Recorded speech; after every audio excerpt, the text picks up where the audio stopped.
సంత్ సిద్ధేశ్వర్ శ్రీ గులాబ్ బాబా లీలా తరంగిణి. అధ్యాయము 2. బాబా బాల్య జీవితం. ఓం విఘ్నరాజాయ నమః. ఓం సరస్వత్యై నమః. ఓం గురుభ్యోన్నమః. ఓం కులదేవతాయై నమః. ఓం సద్గురు గులాబ్ బాబాయ నమః. మహాత్ముల జనన ప్రాశస్త్యము. భగవంతుడు అయోనిజుడు, ఆయన స్వయంభువు కూడా. అయితే భగవంతుడు లోకోద్ధరణకై ఏదో ఒక రూపంలో ఈ భూమిపై అవతరించుట యుగ యుగాలలో జరుగుతున్న నగ్న సత్యము. గోరఖ్నాథుడు బయట పారవేసిన ఆవు పెంట కుప్పలో జన్మించాడు. కానీ ఫనాదుడు గుర్రపు చెవులు కానిఫ్నాథుడు గుర్రపు చెవులో జన్మిస్తే, చాంగదేవుడు నీటి బుగ్గ ఏ వాటర్ హోల్లో జన్మించాడు. ఏ అవతారమైనా ఈశ్వర స్వరూపంగా భావించి మానవులు సేవించి తరించాలి. అవతార కార్యక్రమంలో ధర్మ సంస్థాపనం, భక్త రక్షణం, దుష్టులను శిక్షించడం జరుగుతుంది. మహాత్ములు నివృత్తి పరాయణులై ఉంటారు. శ్రీ దత్తాత్రేయుడు, శ్రీ ఋషభుడు, శ్రీ సుఖదేవుడు మొదలగు వారందరూ అసంగులై ఉంటారు. వారు స్వయంగా జ్ఞానోపదేశము చేయరు. ఎవరికి జ్ఞానము కావలయునో వారు అట్టి మహాత్ములను ఆశ్రయించి సేవించి తరించాలి. మహాత్ముల జీవితాలలో సంఘర్షణకు తావే ఉండదు. తత్వమసి అనే మహావాక్యం నీవే పరమాత్మవు అని ఘోషిస్తున్నది. ఈ భావం మన మనస్సుకు సరిగా అవగాహన కావాలంటే మహాత్ముల సేవ, సాంగత్యము, వారి సద్బోధ అవసరం. మనోమాలిన్యము తొలగనిదే మహావాక్యాల అర్థం మనకు అవగతం కాదు. మహాత్ముల పుణ్యకథా శ్రవణం వల్ల మనస్సు పరిశుద్ధమవుతుంది, పరమాత్మ వైపుకు ఆకర్షించబడుతుంది. పూర్వపుణ్యము సహకరిస్తే సాధన కొనసాగి జీవిత పరమార్థము అందుకోగలం. ఈ లక్ష్య సిద్ధికై ఆర్తిగల పాఠకులకు సద్గురు సేవగా శ్రీ సిద్ధేశ్వర్ సంత్ గులాబ్ బాబా గారి జీవిత చరిత్రను సమర్పిస్తున్నాను. భారతదేశము, మహారాష్ట్ర ప్రాశస్త్యము. ఈ భూమండలం భగవానుని విశాల గృహం. అందులోని భగవంతుని ఆలయమే భారతదేశం. అనాది కాలం నుండి ఈ భరతఖండం వేద పురుషుని వేదభూమిగా, మహర్షుల తపోభూమిగా, మునుల యజ్ఞభూమిగా, మహాత్ముల కర్మభూమిగా ప్రపంచ దేశాలలో ఒక ప్రత్యేక స్థానాన్ని ఏర్పరచుకొని ఖ్యాతి గడించింది. అలాంటి భూమిపై జననముందిన ప్రతి భారతీయుడు అదృష్టవంతుడనే చెప్పాలి. మన దేశంలోనున్న అన్ని రాష్ట్రాలలోకెల్లా మహారాష్ట్రలో సంతులు జన్మిస్తున్న పూలవనంగా ప్రఖ్యాతి చెందింది. దీనిలోని మరొక భాగమైన విదర్భ మరింత పావన భూమిగా విరాజిల్లుతున్నది. ఈ విదర్భను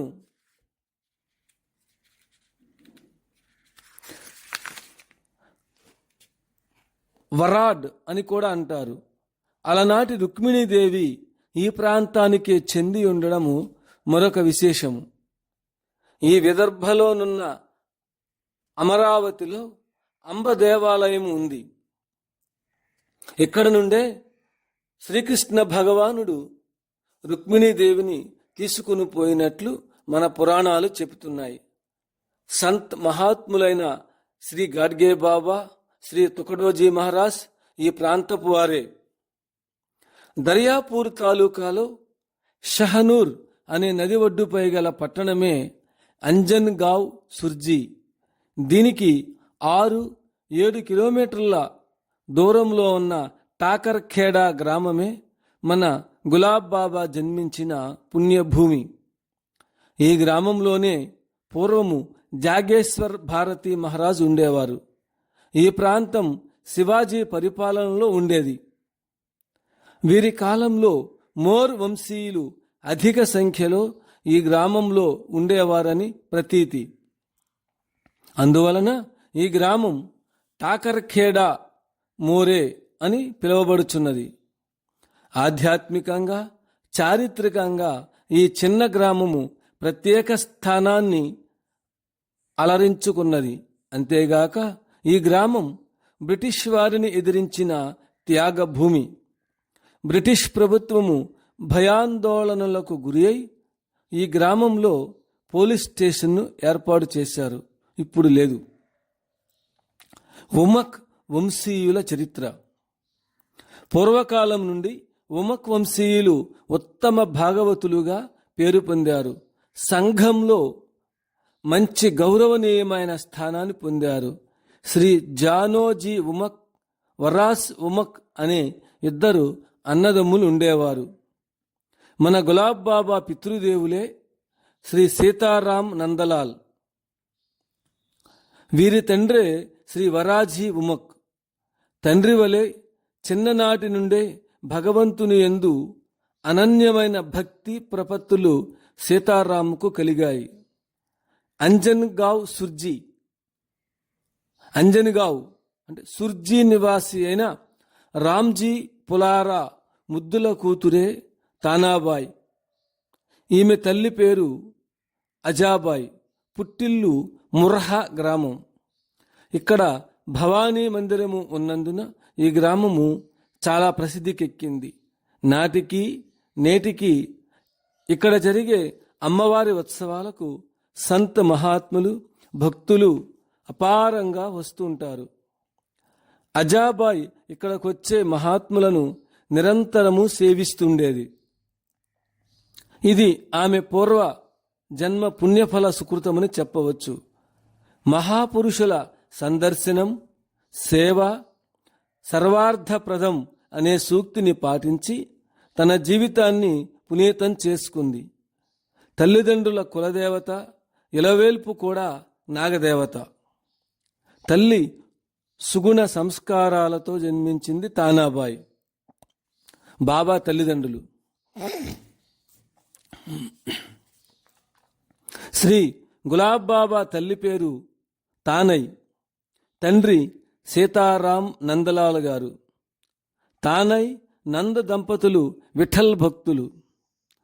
తానై మాత భర్త అడుగుజాడల్లో నడిచే ఉత్తమ ఇల్లాలు. తానై నందలాల్ అనే ఈ పుణ్య దంపతులకు 7 సంతానం కలిగారు.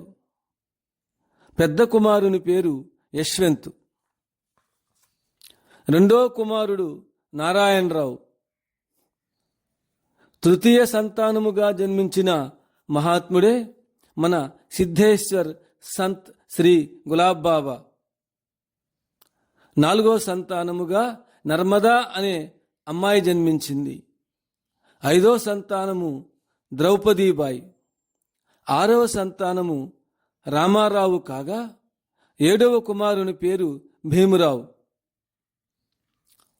ద్రౌపదీబాయి బాల్యంలోనే మరణించింది.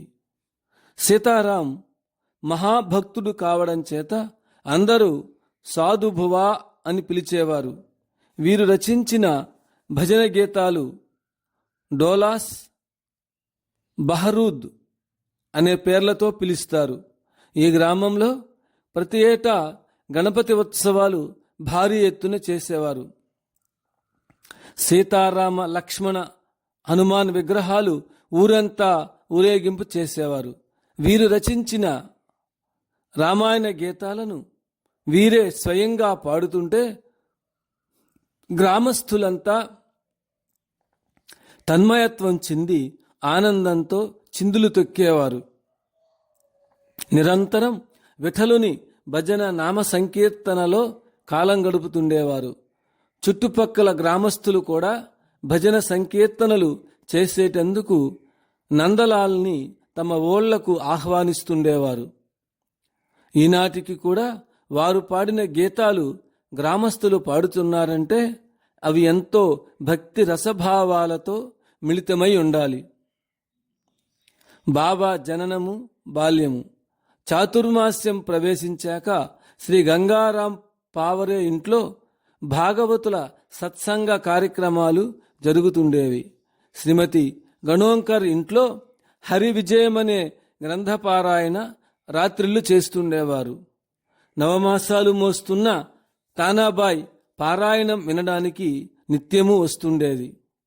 ఆ రోజునే శ్రీకృష్ణ జనన ఘట్టాన్ని పూర్తి చేయాలని సంకల్పించారు. భక్తులెంతో ఆసక్తితో వింటున్నారు. కృష్ణారావు వాగ్ హోలే అను భక్తుడు తన మధురమైన కంఠంతో శ్రావ్యముగా పాడుతూ వాటి అర్థాన్ని పుండలేక సాధుబువా అందరికీ అర్థమయ్యే రీతిలో చెబుతూ భావావేశంతో కన్నీరు కార్చారు. తాదాత్మ్యం చెంది వింటున్న తానయ్యకు సమాధి స్థితి కలిగింది. పూర్వజన్మ స్మృతి కలిగి తానే దేవకి అని గ్రహించింది. శ్రీకృష్ణ జనన కథ ఇంకా పూర్తి కాలేదు. బాహ్యస్మృతిలోకి వచ్చాక ఆమెకు పురిటి నొప్పులు ప్రారంభమయ్యాయి.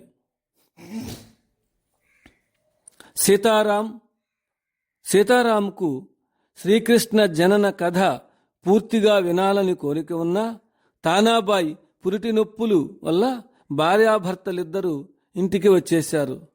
వృద్ధురాలైన బాగాబాయిని, ఆమె కూతురైన జానాబాయిని పురుడు పోయించడానికి మంగపురం నుండి పిలిపించారు. ఆమె నొప్పులు పడే సమయాన నందలాలకు పాండురంగని రూపమే చిందులు తొక్కుతూ దర్శనమైంది. ఆ రూపాన్నే చూస్తూ తన్మయత్వం చెంది పాండురంగన గూర్చి భక్తి గీతాలు గానం చేశారు. 1932 జూలై 1వ తారీఖు గురువారం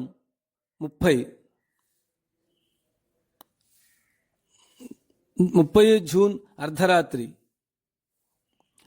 జ్యేష్ఠ కృష్ణ ద్వాదశి తిథి నాడు రోహిణి నక్షత్రంలో అర్ధరాత్ర సమయాన బాల గులాబ్ జన్మించాడు. జన్మించిన శిశువు చిరుమందహాసం చేయడం అందరూ చూచారు. ఇట్టి విశేషమే గురునానక్ జన్మించినప్పుడు జరిగింది. తల్లి గర్భం నుంచి జన్మించిన ప్రతి శిశువు ఏడుస్తుండడం సహజమైన విషయం. బాల గులాబ్ జనన విషయంలో ఇది ఒక విశేషమని చెప్పాలి. అంతేగాక ప్రసూతి గృహంలో అనేక కాంతిపుంజాలు వలయాకారంగా తిరుగుతూ కనిపించాయి. ఈ వింత దృశ్యం చూచిన మంత్రసాని ఆశ్చర్యంతో నందలాలకు ఈ విషయం చెప్పింది.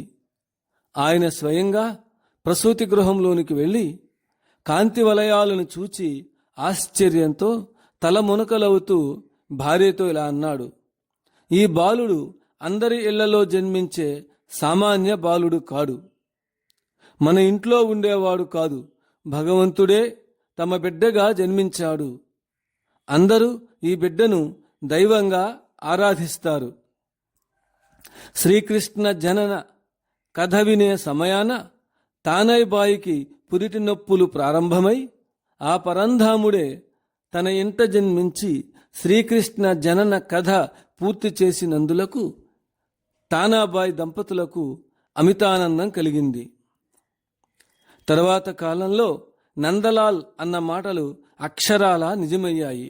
కానీ ఈ పుణ్య దంపతులకు చిరకాలం జీవించి తమ బిడ్డ మహోన్నత స్థితిని కనులారా చూచుకునే భాగ్యము లేకపోయింది.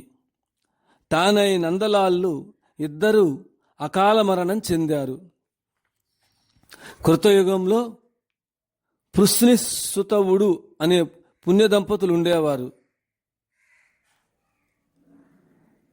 12,000 దివ్య సంవత్సరాలు భగవంతుని దయ కోసం తపస్సు చేశారు.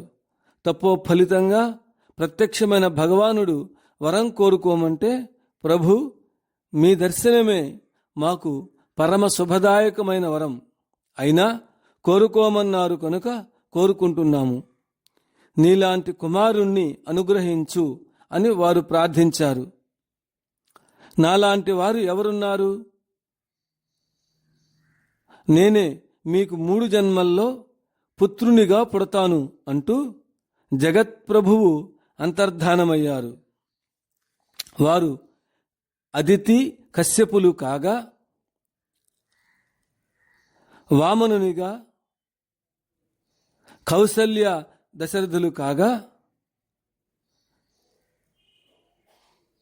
శ్రీరామునిగా, దేవకీ వసుదేవులు కాగా, ద్వాపరాంతంలో శ్రీకృష్ణ పరమాత్మే జన్మించాడని మహాభాగవతం చెబుతున్నది. అలాగే ఈ కలియుగంలో తానై నందలాల్ దంపతుల భక్తి ప్రపత్తులకు మెచ్చి 3వ సంతానంగా ఆ పరమాత్మే శ్రీ గులాబ్ బాబాగా జన్మించారు. ఇలాంటి మహనీయులైన అవతారమూర్తులు కటిక దారిద్ర్యము అనుభవించే వారి కుటుంబంలో జన్మించుట ఎందుకు అన్న సంశయము మనకు కలగవచ్చు. చాలామంది మహనీయులు అతి పేద కుటుంబంలో జన్మించి అనేక కష్టాలను ఎదుర్కొని జీవితంలో ఆధ్యాత్మికంగా మహోన్నత స్థితిని అందుకొని మానవాళికి ఆదర్శమూర్తులయ్యారు. తాము పడిన కష్టాలన్నీ లీలా మాత్రమేనని స్పష్టం చేశారు. అంటే వారు పడిన కష్టాలు పురాకృత దుష్కృతము వలన సంభవించినవి కావని మనం గ్రహించాలి.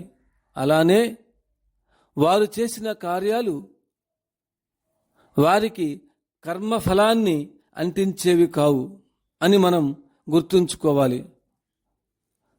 వారు అనుభవించే కష్టాలు తమంతట తామే కల్పించుకొని సామాన్య మానవులకు మార్గదర్శకులయ్యారు. 9 మాసాలు బిడ్డను కడుపులో దాచుకొని పోషించిన తల్లి ఆ శిశువుకు జన్మనిచ్చేటప్పుడు పొందే బాధ ఆమెకు తెలుసు. ఇదే విధంగా శ్రీ సాయిబాబా జీవితంలో జరిగింది.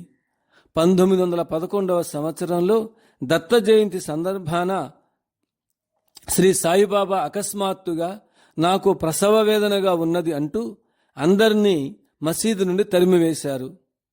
అలనాడు శ్రీదత్తుని ప్రసవించే అనసూయాదేవితో తాదాత్మ్యం చెందారన్నమాట. గొడ్రాలికి ప్రసవ వేదన అర్థం కాదు అనే సామెత మనం విన్నదే.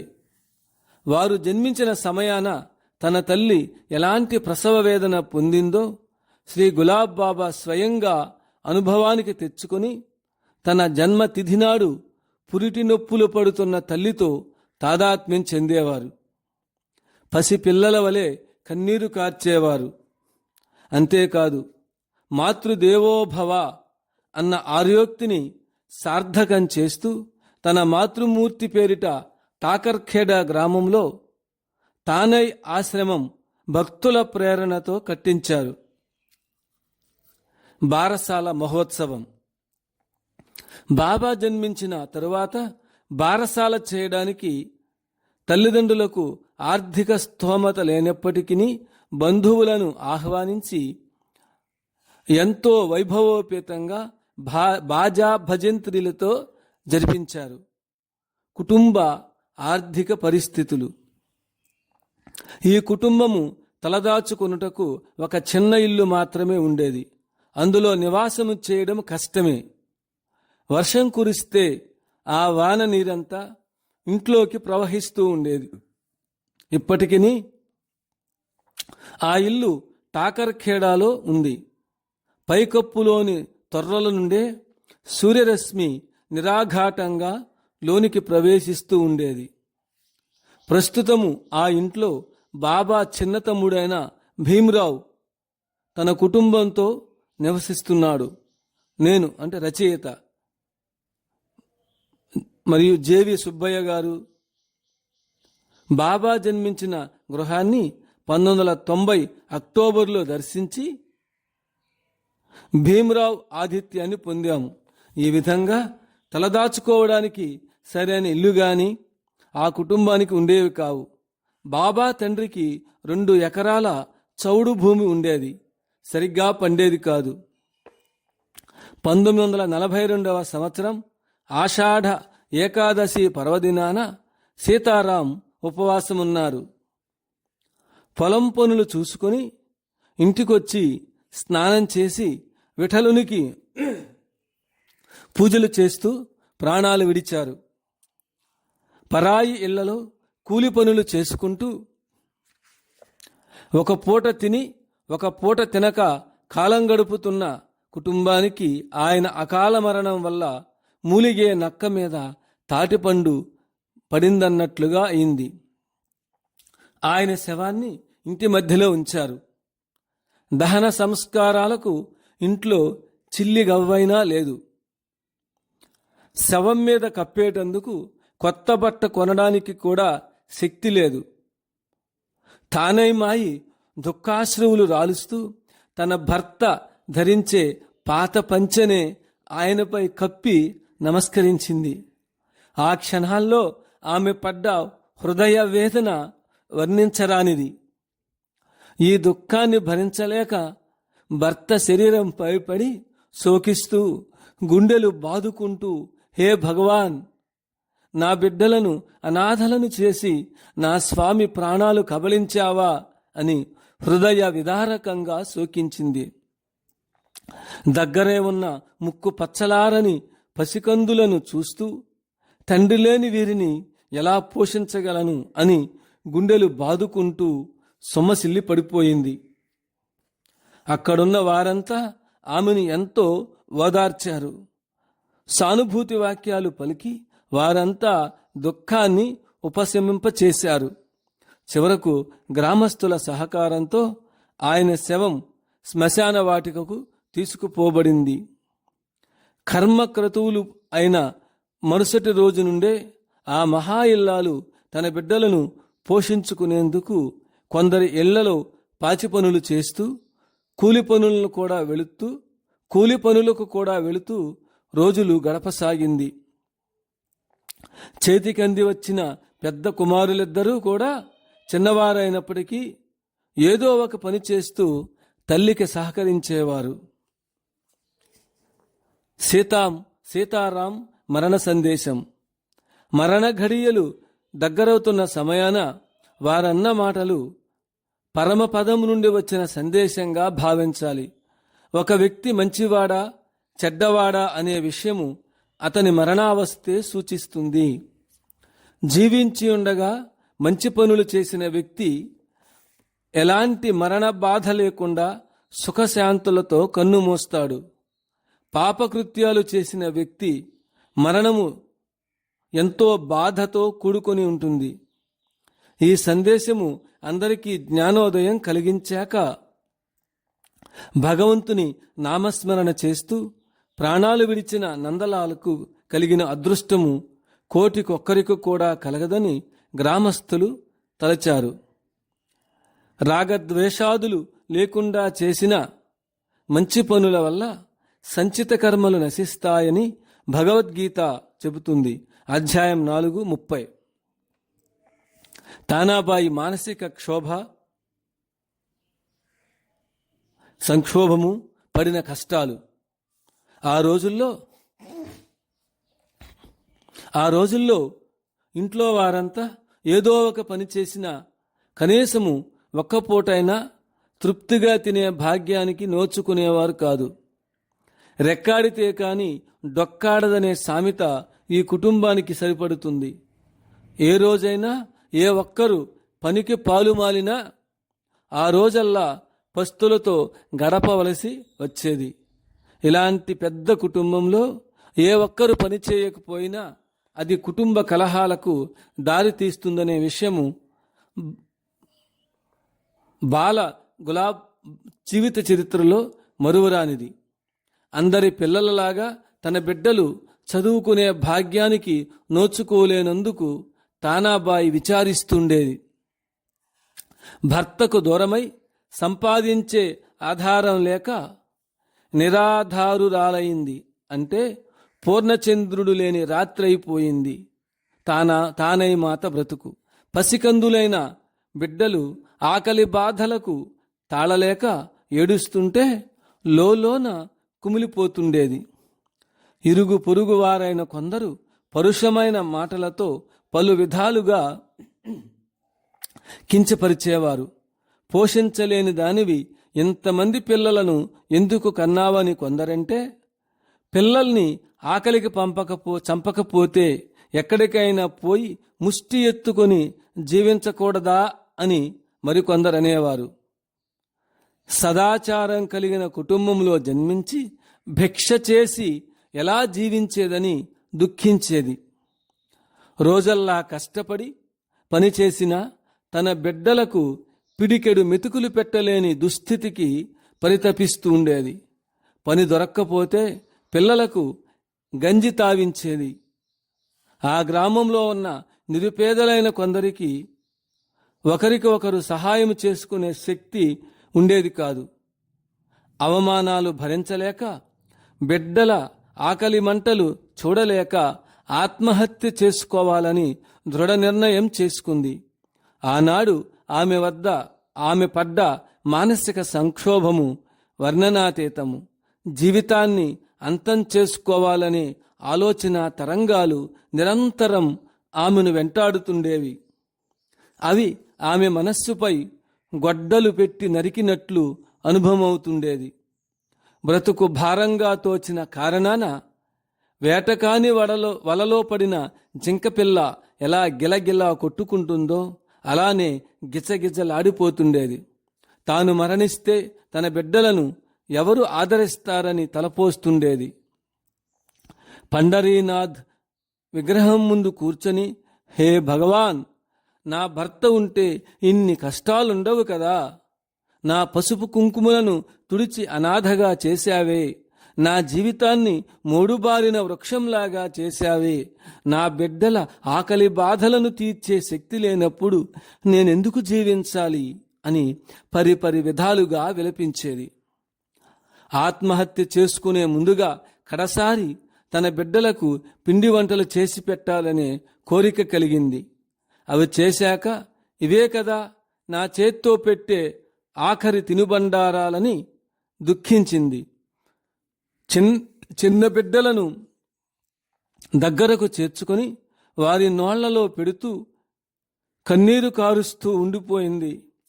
ఎందుకమ్మా అలా ఏడుస్తున్నావని భీమరావు, నారాయణులంటే, ఏమీ లేదు నాయనా అని బుజ్జగించేది. బాల గులాబ్ కూడా ఏడుస్తూ అమ్మ కన్నీరు తుడిచాడు. ఒకనాడు తానాబాయి అప్పాసాహెబ్ కలంకర్ తల్లిగారింటికి పోయింది.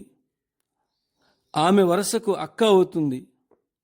ఆమె కూతురు సుమన్ మరణించిన కారణాన ఎంతో దుఃఖంలోనున్న ఆమె శక్తి మేరకు సహాయం చేస్తూ ధైర్యం చెబుతూ ఉండేది. ఇంటి వద్ద అనేక విషయాలు తలపోసుకొని దుఃఖభారంతో అక్కగారింటికి వచ్చింది. తానాబాయి ముఖ కవళికలు చూచి, ఎందుకలా ఉన్నావు, ఏమి జరిగింది, ఎవరేమైనా నిన్నేమైనా అన్నారా అని పలుమార్లు అడిగింది. కలగబోయే మరణాన్ని గూర్చి తలపోసుకుంటూ దుఃఖాన్ని ఆపుకోలేక పెద్ద పెట్టునే ఏడ్చింది. పంచ పాండవులు లాంటి బిడ్డలను కన్నావు. కష్టాలు కలకాలం కాపురం చేస్తాయా? బిడ్డల మొగమైనా చూసుకొని ధైర్యంగా ఉండాలి సుమా అని తానాబాయిని ఓదార్చింది. ఈ హితోక్తుల వల్ల తానాబాయి మనస్సు కాస్త కుదుటపడింది. తాను చనిపోతే తన బిడ్డలకు దిక్కెవ్వరనే భయము, బాధ కలిగి జీవించాలనే ఆలోచన కలిగింది. తానాబాయి జీవితంలో మరొక నూతన ఘట్టము ప్రారంభమైంది. 17 ఏండ్ల ప్రాయం వాడైన పెద్ద కుమారుడు యశ్వంత్కు వివాహం చేయాలనే కోరిక కలిగింది. వివాహం చేస్తే కుటుంబం బరువు బాధ్యతలు మోస్తాడని తలిచింది. తానొకటి తలిస్తే దైవము మరొకటి తలుస్తాడనే విషయము తానాబాయి జీవితంలో నిజమైంది. పెండ్లయ్యాక భార్య చెప్పు చేతల్లో ఉండిపోయాడు యశ్వంత్. ఈనాటి సమాజంలో పెండ్లవగానే యువకులు తల్లిదండ్రులపై మమకారం విడి భార్య అడుగుజాడల్లో నడుస్తుంటారు. ఇది మహాపాపం. నాగపంచమి పండుగ నాడు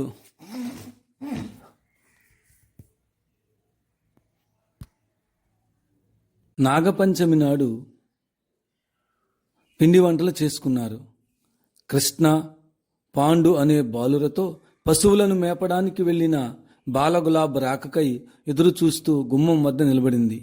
తానాబాయి కొంతసేపటికల్లా గులాబ్ రాగానే ఆమె మనస్సు ఆనందంతో పరవళ్లు తొక్కింది. ఆ రోజున కోడలు ఎవరితోనో చిన్న తగాదా పెట్టుకుంది. కాళ్ళు చేతులు కడుక్కొని వదినమ్మా వదినమ్మా అన్నం పెట్టు అన్నాడు. ఆకలితో ఉన్న గులాబ్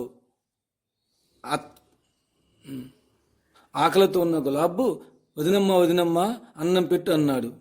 అత్తపై కోపము దొత్తపై చూపే విధంగా త్రాచుపాము వలె బుస్సుముని లేచి గులాబ్పై విరుచుకుపడి ఇలా నానా మాటలు అన్నది. పాములాగా ఇంట్లో చొరబడి మింగడానికి వచ్చావా? నేనేమైనా నీ నౌకర్నా? పైసా సంపాదించడానికి ఠికానా లేదు. పనిపాటలు లేకుండా గాలికి తిరుగుతుంటావు. పనిచేసి పైసలు సంపాదించేవారికే ఈ ఇంట్లో అన్నం పెట్టేదని గర్జించింది. చిన్ననాటి నుండి ఇంద్రియాలపై ఆధిపత్యం ఉన్న గులాబ్ వదిన అన్న మాటలకు మారు మాట్లాడక బయటికి వెళ్ళాడు. ఇంకొకరైతే విన్నకుంటారా? ఆమె అనుచిత ప్రవర్తన బాలగులాబ్ సహనాన్ని రుజువు చేస్తున్నది. రాబోయే జీవిత ఘట్టాలలో గులాబ్ సహనశీలాన్ని రుజువుపరిచే అనేక సన్నివేశాలు భక్తులు గ్రహించగలరు. పరగడుపుతో పశువులను తోలుకుని పోయి సాయంత్రము ఆకలి కడుపుతో ఇంటికొచ్చిన గులాబ్ పసిహృదయము దుఃఖంతో బావురుమన్నది. కన్నీళ్లు పర్యంతమైన కన్నీళ్లను కళ్ళలోనే దాచుకున్నాడు. కోడలను ఏమీ అనలేక తానాబాయి స్థాణువు వలె నిలబడిపోయింది. భోజనానికి కూర్చున్న పసిబిడ్డను కోడలు నానా మాటలు అన్నందుకు లోలోన కుమిలి ఏడుస్తూ ఉండిపోయింది. ఇక నేనెందుకు జీవించి ఉండాలనే ఒకనాటి మానసిక పరితాపము మరలా మనస్సులో పెళ్ళువికింది. అన్నానికై కూర్చున్న బిడ్డ లేచి బయటకు వెళ్ళిపోతుంటే ఆ బాధ భరించలేక స్పృహ తప్పి పడిపోయింది. వెంటనే గులాబ్ అమ్మ ముఖంపై నీరు చల్లి పరిచర్యలు చేశాడు. ఆమె అంతిమ ఘడియలు సమీపించాయనే సూచన చేసేందుకు దీపావళి పండుగ వచ్చింది. దీపావళి పండుగ రోజున టాకర్ఖేడా గ్రామంలో ధనిక దరిద్ర భేదం లేకుండా పురణ్ పోలీల పిండి వంటలు తయారు చేసుకుని తింటారు. పురణ్ పోలీలు పప్పు పూర్ణాలను పోలి ఉంటాయి. ఇవి గోధుమ రొట్టెల్లో పెట్టి చేస్తారు. పసిపిల్లలైన భీమరావు, రామురావు, గులాబ్లు అమ్మ దగ్గరకు వచ్చి అమ్మ అందరి ఇండ్లలో పురణ్ పోలీలు చేసుకుంటున్నారు, నీవు కూడా చేసి పెట్టమ్మా అంటూ మారాం చేయసాగారు. పండుగ రోజున తన బిడ్డలకు పురణ్ పోలీలు చేసి పెట్టలేకపోయాను కదా అని లోలోన దుఃఖిస్తూ తన బిడ్డలను దగ్గరకు తీసుకొని ముద్దాడి వారికి కొన్ని పైసలిచ్చి తీపి గోళీలు కొనుక్కోమని చెప్పి బయటకు పంపింది. ఆమె దొడ్డివైపు గుండా బయటకు వెళ్ళి పొలంలో ఉన్న బావిలో పడి ఆత్మహత్య చేసుకుంది. ఆమె బావిలో పడగానే బావి ఆకారము మార్పు చెంది సాగరంలాగా నీరు వచ్చింది. ఈ సంఘటన దీపావళి పండుగ తర్వాత 3వ రోజున జరుగుతుంది. ఆమె స్మృతి చిహ్నంగా టాకర్ఖేడాలోని తానై ఆశ్రమంలో గొప్ప మేళ దీపావళి పండుగ నుండి 3వ రోజు దీపావళి పండుగ 3వ రోజు నుండి జరుగుతుంది. అక్కడ బాబా దర్శనం లభ్యమవుతుంది. ఆమె మరణ వార్త గూర్చి టాకర్ఖేడా గ్రామాధికారి పోలీసులకు ఫిర్యాదు చేశాడు. శవానికి పంచనామా చేశారు. కడు దుర్భరమైన దారిద్ర్య జీవితాన్ని గడపలేక, అవమానాలు భరించలేక ఆత్మహత్య చేసుకున్నది అనే విషయాన్ని గ్రామస్తుల సాక్ష్యాన్ని బట్టి పోలీసు వారు తమ రిపోర్టులో నమోదు చేశారు. ఆమె మృత శరీరాన్ని బంధువులకు అప్పగించారు. తండ్రి లేక ఆకలి దప్పులతో మలమలలాడే కుటుంబానికి కొద్దిగా ఆసరాగా ఉన్న తల్లిని కూడా భగవంతుడు లేకుండా చేసినందులకు అందరూ విచారించారు. విధి వైపరీత్యము ఎంతో బలీయమైందని చింతన చేశారు. ఏ జీవికి ఏ క్షణాన ఏమి జరుగుతోందోని గ్రామస్తులు, బంధువులు వాపోయారు. పిల్లలందరూ అమ్మ శవం ముందు చేరి ఎంతగానో ఏడవసాగారు. పసికందులైన భీమరావు, నారాయణ్, గులాబ్లు ఏడుస్తూ, అమ్మా లే అమ్మా, ఇవిగో తీపి గోళీలు తెచ్చావమ్మా, నీవు ఒకటి తినవే అని అమ్మ మీద పడి ఏడుస్తూ ఉండిపోయారు. చర్మచక్షులతో చూచేవారికి గులాబ్ ఏడుస్తున్నట్లు కనిపిస్తారు. ఈ రోజుకి భక్తుల కన్నీరు తుడుస్తూ ఏడుస్తుంటారు. కన్నబిడ్డలకు వీడ్కోలు ఇచ్చి పంపేటప్పుడు తల్లి ఏడవకుండా ఉంటుందా? అలానే గులాబ్ బాబా కదా. అందరికంటే చిన్నవాడైన భీమరావు బాల గులాబ్ ఒడిలో పడుకుని ఏడుస్తూ ఉండిపోయాడు. అన్నదమ్ములను ఏడవవద్దని ధైర్యం చెప్పాడు. గులాబ్ స్నేహితులు వచ్చి ఎంతో దుఃఖించారు. స్నేహితులు, నీకెంత కష్టం వచ్చిందిరా అని అంటే, జనన మరణాలు సహజమైన విషయాలే కదా అని గులాబ్ అన్నాడు. మీ అమ్మ లేనందుకు మేము బాధపడుతుంటే నీవలా అంటావేమిటి అని స్నేహితులు అన్నప్పుడు గులాబ్ ఇలా జవాబిచ్చాడు. పుట్టిన ప్రతి జీవి ఏదో ఒకనాడు మరణించాలి కదా. ఈ లోకంలో తల్లులు లేని నాలాంటి వారు ఎందరో ఉన్నారు. ఈ ప్రపంచంలో ఉండే ప్రతి తల్లి నా తల్లే కదా అని అన్నాడు. గులాబ్ సందేశము: ప్రతి తల్లి తన బిడ్డనేగాక అందరినీ తన కన్నబిడ్డల వలె భావిస్తే ఆమె లోకజనని అవుతుంది. అలాంటి అమ్మలగన్న అమ్మ అవుతుందని అన్నాడు. ఇలాంటి తాత్విక భావాలు సామాన్య బాలురి నోట వస్తాయా? ఇటువంటి గుండె నిబ్బరము అందరికీ ఉంటుందా అని ఆశ్చర్యపడ్డారు. సుఖ దుఃఖాలనే ద్వంద్వాలకు అతీతులైన యోగులకే ఈ లక్షణాలు ఉంటాయని గ్రామస్తులు భావించారు. అలాంటి కుమారుణ్ణి తానాబాయి కన్నందుకు అందరూ అభినందించారు. సహజంగా కష్ట సుఖాలు అందరినీ ప్రభావితం చేస్తాయి. శ్రీరాముడు తన పట్టాభిషేకం వార్త విన్నా సంతోషంతో ఉప్పొంగలేదు. వనవాసం చేయాలనే వార్త విన్నా దుఃఖంతో కృంగలేదు. అంత చిన్న వయస్సులోనే గులాబ్లో స్థితప్రజ్ఞ లక్షణాలు కనిపించాయి. సాకోరీ సంత్ ఉపాసనీ బాబా వలె గులాబ్ ప్రతి మాతృమూర్తిలో తానై మాతనే దర్శిస్తాడు. అన్నదమ్ములను, అక్క చెల్లెళ్లను తన వారి వలె భావిస్తాడు. ఈ విషయంలో బాబా ఇలా అంటారు: నారీ నారీ మత్ కరో, నారీ హై మర్ద్ కీ ఖూన్, జిస్ నారీ సే పైదా హువా రామకృష్ణ హనుమాన్. స్త్రీ అబల కాదు, ఆమె మాతృమూర్తి, అందరికీ జన్మనిచ్చేది. స్త్రీ అని చులకనగాడ చూడవద్దు. ఈ అమ్మ రక్తం నుండే శ్రీరాముడు, శ్రీకృష్ణుడు, శ్రీ హనుమాన్ జన్మించారు. ప్రతి స్త్రీలో తన మాతృమూర్తిని దర్శించిన మహామహితాత్ముడు బాల గులాబ్. దిక్కులేని వారికి దేవుడే దిక్కు అన్నట్లు తల్లిదండ్రులను కోల్పోయిన పిల్లలు కాలాంతరంలో అనేక ఈతి బాధలు పడుతూ జీవించారు. ఆ చిన్న వయస్సులోనే బాలగులాబ్ తిండి కోసము అందరి ఇళ్లలో పనిచేస్తూ కాలం గడుపుతుండేవాడు. పెద్దన్నయ్య యశ్వంత్ కుటుంబ భారం వహించి తమ్ముళ్లను, చెల్లెల్ని పోషిస్తుండేవాడు. గులాబ్ పొలాల్లో పనిచేస్తూ గోశాలల వద్ద పేడకళ్ళు ఎత్తివేస్తూ గోవులను, గేదెలను, గొర్రెలను పొలాలకు తోలుకెళ్ళి మేపుతుండేవాడు. గ్రామంలో ఎవరు ఏ పని చెప్పినా ఆ పని చేస్తుండేవాడు. విసుగు చెందకుండా ఆనందంతో చేసేవాడు. నేను ఈ పని చేయను అని ఎప్పుడు అనేవాడు కాదు. ఎంత పని చేస్తున్నా గులాబుకు అప్పుడప్పుడు ఇంట్లో వడ్డింపులు తప్పేవి కావు. అంతకుముందు ఒక ధనికుడు రోజల్లా చాకిరీ చేయించుకుని డబ్బులు ఇవ్వకపోగా కొట్టి పంపాడు.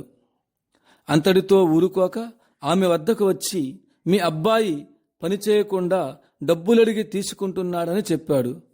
ఆ షావుకారు, అబద్ధాలు చెబుతున్నాడమ్మా,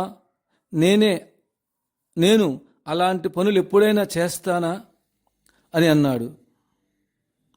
తానాబాయి గులాబ్ ముద్దుల పలుకులు విని కౌగిలికి చేర్చుకొని తనివి తీరా ముద్దాడి ముసిముసి నవ్వులు నవ్వుకుంది. ఆ రోజుల్లో బాలగులాబుకు రోజుకు 2 పైసల కూలి ఇచ్చేవారు. విద్యాభ్యాసం. తాకర్ఖేడా గ్రామంలోని ప్రాథమిక పాఠశాలలో బాలగులాబు 3వ తరగతి దాకా చదువుకున్నాడు. చిరిగిన నిక్కర్లు, చిరిగిన చొక్కా ధరించి స్కూలుకు వెళ్ళేవాడు. కొన్నిసార్లు అతుకులు వేసిన నిక్కర్లు ధరించేవాడు. పైగా చినుగులుండేవి. ఒక్కొక్కసారి కట్టుకునేందుకు బట్టలు లేకపోతే ఒక పట్టీ కట్టుకొని బడికి వెళ్ళేవాడు. సరైన బట్టలు లేకపోయినా నిత్య సంతోషిగా ఉండేవాడు. ఎప్పుడూ తన పలక మీద గోపాల గోపాల, దేవకి నందన గోపాల అని వ్రాస్తూ ఉండేవాడు. కులాధిక్యతను పాటించక పంచముల పిల్లలతోనే క్లాసులో కూర్చునేవాడు. టీచరు రాకమునుపు జోకులు వేస్తూ అందరినీ కడుపుబ్బేటట్లు నవ్వించేవాడు. రోజు పాఠశాలను శుభ్రంగా చిమ్మడం, బడిగంటలు కొట్టడం, అటువంటి పనులు చేస్తుండేవాడు. పరిశుభ్రతకు ప్రాముఖ్యత ఇచ్చేవాడు. కొన్నిసార్లు స్కూలులోనూ స్నేహితుల ఇళ్లలోనూ నిద్రించేవాడు. ఇంట్లో భోజనము ఏ రోజు పెడతారో ఏ రోజు పెట్టరో తెలిసేది కాదు. చదువుకోవడానికి పుస్తకాలు ఉండేవి కావు. అయినా అమిత ధారణా శక్తి ఉండేది. ఎప్పుడు ఏ ప్రశ్న అడిగినా బాగా చదివిన విద్యార్థి వలె సమాధానాలు చెప్పేవాడు. ఉపాధ్యాయులు బాగా మెచ్చుకునేవారు. ఒకనాడు స్కూలుకు తనిఖీ చేయు అధికారి వచ్చాడు. ఆయన బోర్డుపై కొన్ని లెక్కలు వేసి అందరినీ చేయమని చెప్పి వార్తాపత్రిక చదవడంలో నిమగ్నమైనాడు. అదే మంచి అవకాశం అనుకుని టీచర్ కాపీ చేయమని కనుసైగ చేశాడు. బాలగులాబ్ కాపీ చేయనని తల పంకించి సూచన చేశాడు. మిగతా బాలురు కూడా బాలగులాబ్ను అనుసరించారు. మరునాడు టీచరు క్లాసుకు వచ్చి గులాబ్ను చితకబాదుతుంటే మిగతా బాలురు కూడా ఏడుస్తూ ఉండిపోయారు.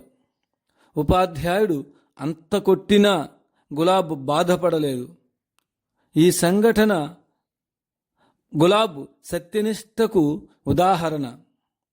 నేటి విద్యార్థులు ఈ ఆదర్శాన్ని పాటింతురుగాక. ఒకసారి ఆ పాఠశాలలో పనిచేస్తున్న ఒక ఉపాధ్యాయుడు 6 పైసలు ఫీజు కట్టలేదన్న నెపంతో బాలగులాబ్ను చేయి చాపమని చెప్పి రోళ్ల కర్రతో విపరీతంగా కొట్టాడు.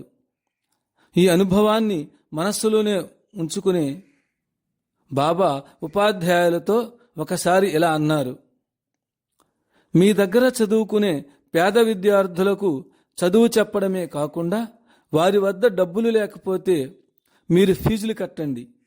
అంతేగాని క్లాసులో నుండి బయటకు పంపవద్దు. పుస్తకాలు లేకపోతే కొని ఇవ్వండి. బాల్యం నుండే సత్వగుణము ప్రధానంగా ఉండేది. శమము, దమము, తపస్సు, శౌచం, క్షాంతి, ఆర్జవము, జ్ఞానము, ఆస్తిక్యము, మొదలగు గుణాలు జన్మతః ఉన్నాయి. క్లాసులో ఉన్న మనస్సు ఎక్కడో లగ్నమవుతుండేది. తోటి విద్యార్థులంతా ఇదంతా గమనిస్తుండేవారు. ఒకనాడు పక్కనున్న విద్యార్థి గులాబును అటు ఇటు 10 సార్లు కుదిపాడు. గులాబుకు బాహ్య స్మృతి కలిగింది. నీవు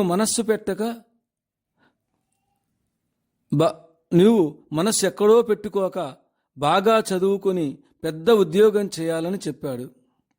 గులాబు చిరునవ్వుతో ఇలా అన్నాడు, స్నేహితులారా, మీరు బాగా చదువుకొని పెద్ద ఉద్యోగాలు చేయాలని కోరుకుంటున్నాను. ఈ విద్య భగవంతుని గూర్చి చెప్పేది కాదు. తానెవరో, తానెందుకు జన్మించాడో బోధించని ఈ విద్య వల్ల నాకేమి ప్రయోజనమని బంగారు పలుకులు పలికాడు. ఆ చిన్నారి మనస్సులకు గులాబ్ వేదాంత ధోరణి అర్థం కాలేదు. చిన్నతనాన భగవద్గీత శ్లోకాలు వల్లిస్తూ వాటి అర్థాన్ని వారికి అర్థమయ్యే రీతిలో చెప్పేవాడు. పిల్లలేగాక పెద్దలు కూడా ఆశ్చర్యపడేవారు. ఇలాంటి ధర్మాలను చెప్పే గులాబ్ బాబాను మన తండ్రి లాంటి వాడని తెలుసుకోవాలి. గోళీల ఆట. పాఠశాల విరామ సమయంలో పిల్లలంతా ఒక చోట చేరి గోళీకాయల ఆటను ఆడేవారు. గులాబుకు ఆడటానికి ఇష్టం లేకపోయినా బలవంతంగా ఆటల్లో దింపేవారు. వారే గోళీలిచ్చి ఆడించేవారు.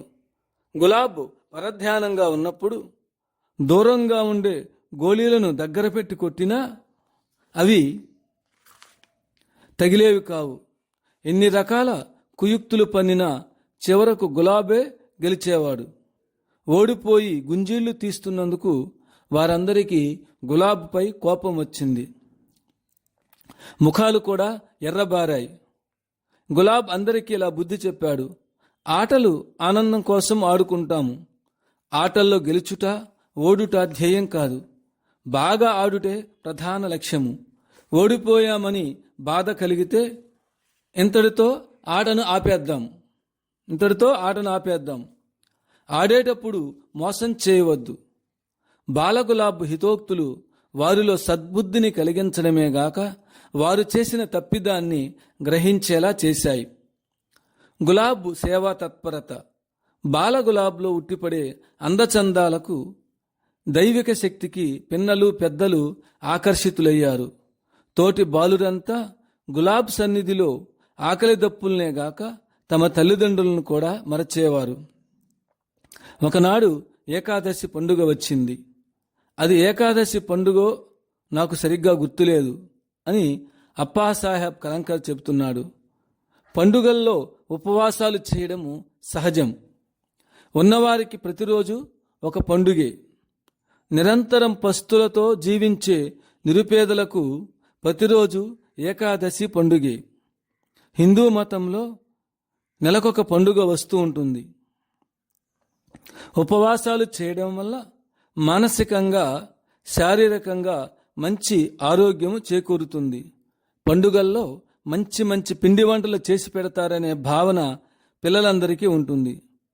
అందుచేత పండుగలు ఎప్పుడు వస్తాయని ఆతృతతో ఎదురు చూస్తుంటారు. పండుగ దినాల్లో పిల్లలందరూ ఒక చోట చేరి మీ ఇంట్లో ఏమేమి పిండి వంటలు చేశారని ఒకరిని ఒకరు అడిగి తెలుసుకుంటారు. నిత్య దరిద్రముతో బాధపడే నిరుపేదలకు కూడా తమ బిడ్డలకు పండుగ రోజుల్లో ఏదైనా చేసి పెట్టాలనే కోరిక ఉంటుంది. కానీ వారి పేదరికము అడ్డుపడుతుంది. ఆ పండుగ నాడు గ్రామంలో పేద పిల్లలు కొందరు ఏమైనా పెడతారని ఆశతో తమ స్నేహితులిళ్లకు వెళ్ళారు. తమ బిడ్డలు తినేటప్పుడు ఎక్కడ దిష్టి తగులుతుందోనన్న తలంపుతో తలుపులు వేసి వారిని బయటకు గెంటారు. ఆ పిల్లలు ఏడుస్తూ ఇంటికొచ్చి చెప్పగా వారు ఏడ్పు మాన్పడానికి తీపి గోళీలు కొనిపెట్టారు. ఈ విషయాన్ని గులాబ్ బాబా స్మరణకు తెచ్చుకుని ఇలా అంటారు, మీరెంతటి భేదవారైనా కనీసం కొద్దిగా అప్పు చేసి ఒక పిండి వంటైనా పండుగల్లో మీ బిడ్డలకు చేసి పెట్టండి. మీ చిన్నారి బిడ్డల మనస్సులను నొప్పించవద్దు అని. ఆకలితో ఉన్న బాలురంతా శివాలయంలో చేరారు. ఆ రోజు ఎలా గడపాలని చర్చించుకున్నారు. కానీ ఒక ఏకాభిప్రాయానికి రాలేకపోయారు. ఆ రోజుల్లో గులాబ్ ఒక ప్రాంతాన్ని నుండి మరొక ప్రాంతానికి తిరుగుతుండేవారు. ఎక్కడికి వెళతాడో, ఎన్ని గంటలుంటాడో, ఏమేమి చేస్తుంటాడో ఎవరికీ తెలిసేది కాదు. ఇది నేటికీ జరుగుతున్న నిత్య ప్రక్రియ. గులాబ్ వస్తే బాగుంటుందని అనుకుంటుండగా గులాబ్ రానే వచ్చాడు. అందరికీ చెప్పలేనంత ఆనందం కలిగింది. గులాబ్ ఎప్పుడు ఏమి చేయబోతాడో ఎవరికీ తెలిసేది కాదు. గులాబ్ ఏమి చెప్పినా అందరూ ఆనందంతో ముందుకు దుమికేవారు.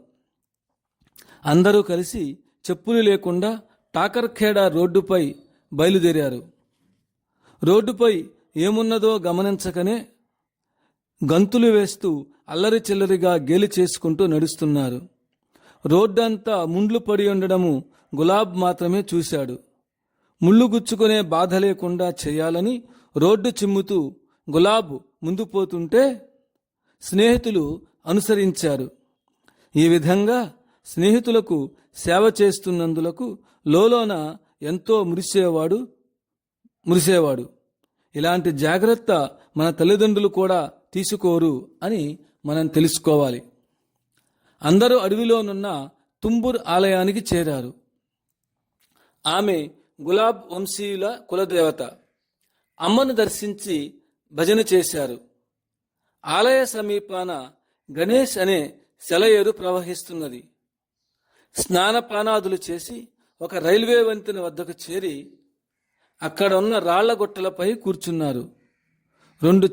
రెండు చిన్న రాళ్లను తీసుకుని వాటిని లయబద్ధంగా మీటుతూ గులాబ్ భజనలు చేస్తుండగా అందరూ అనుసరించారు.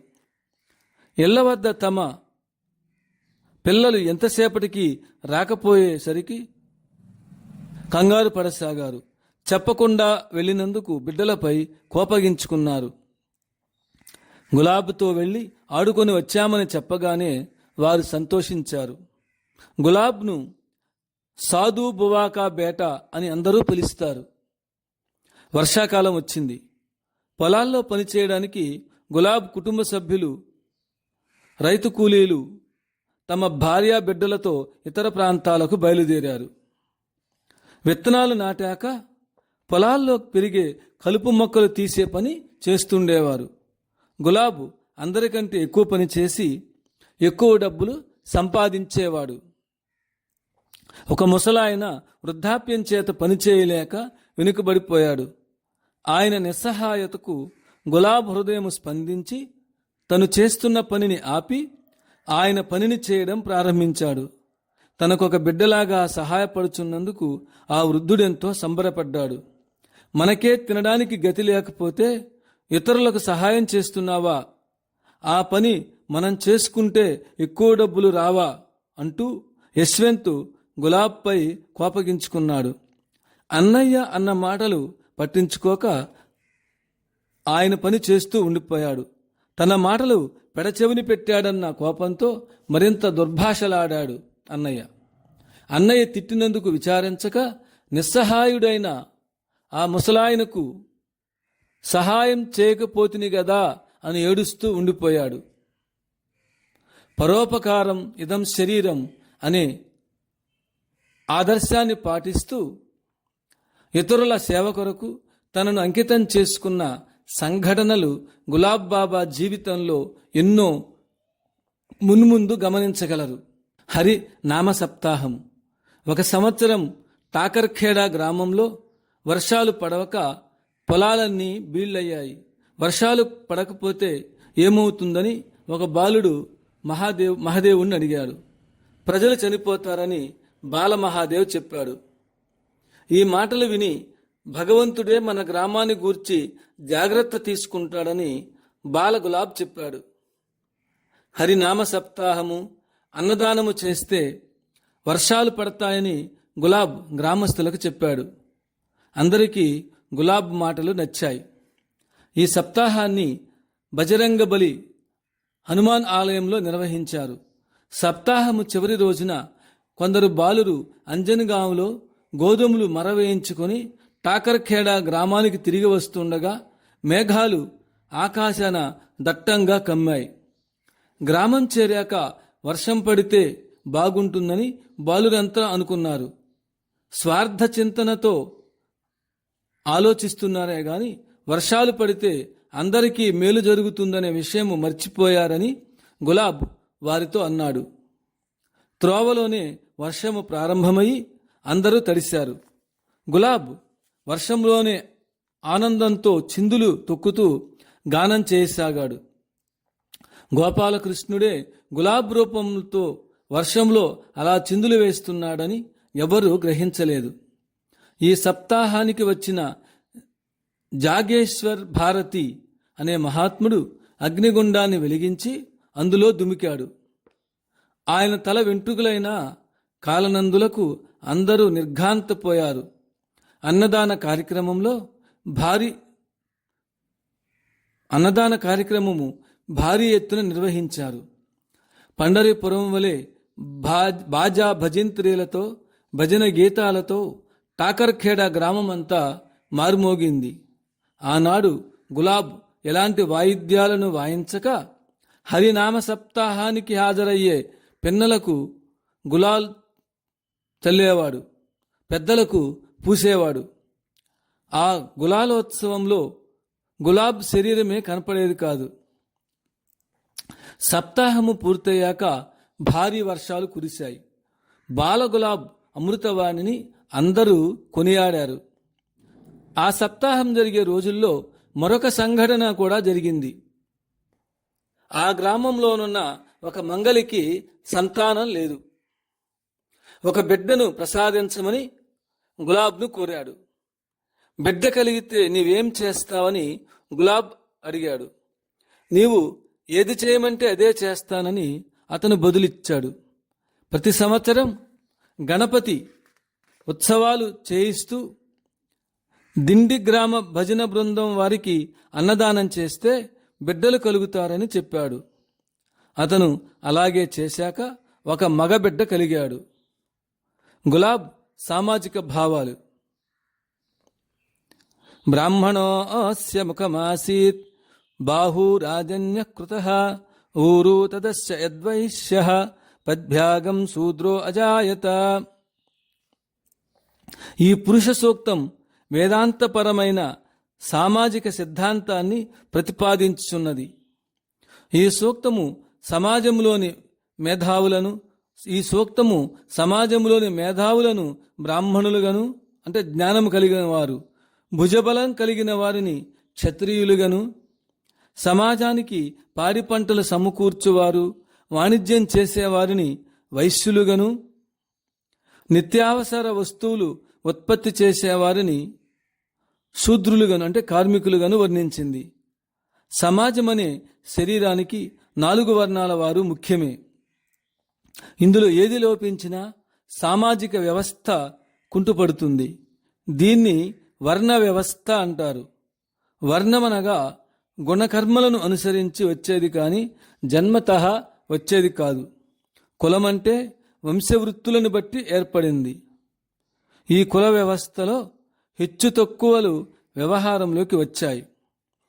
అన్ని కులాల్లో పైన చెప్పబడిన వారంతా ఉంటారు. అయితే రాను రాను ఈ వర్ణ వ్యవస్థ కుల వ్యవస్థగా మారి కులాల ప్రాతిపదికగా ప్రజలు విడివడి ఉన్నారు. వేదంలో చాతుర్వర్ణ్యం గూర్చి చెప్పబడింది, కానీ వర్ణ వ్యవస్థలో హెచ్చు తక్కువల గూర్చి చెప్పబడలేదు. ఈ విషయాన్నే భగవద్గీత కూడా స్పష్టం చేసి చెబుతుంది.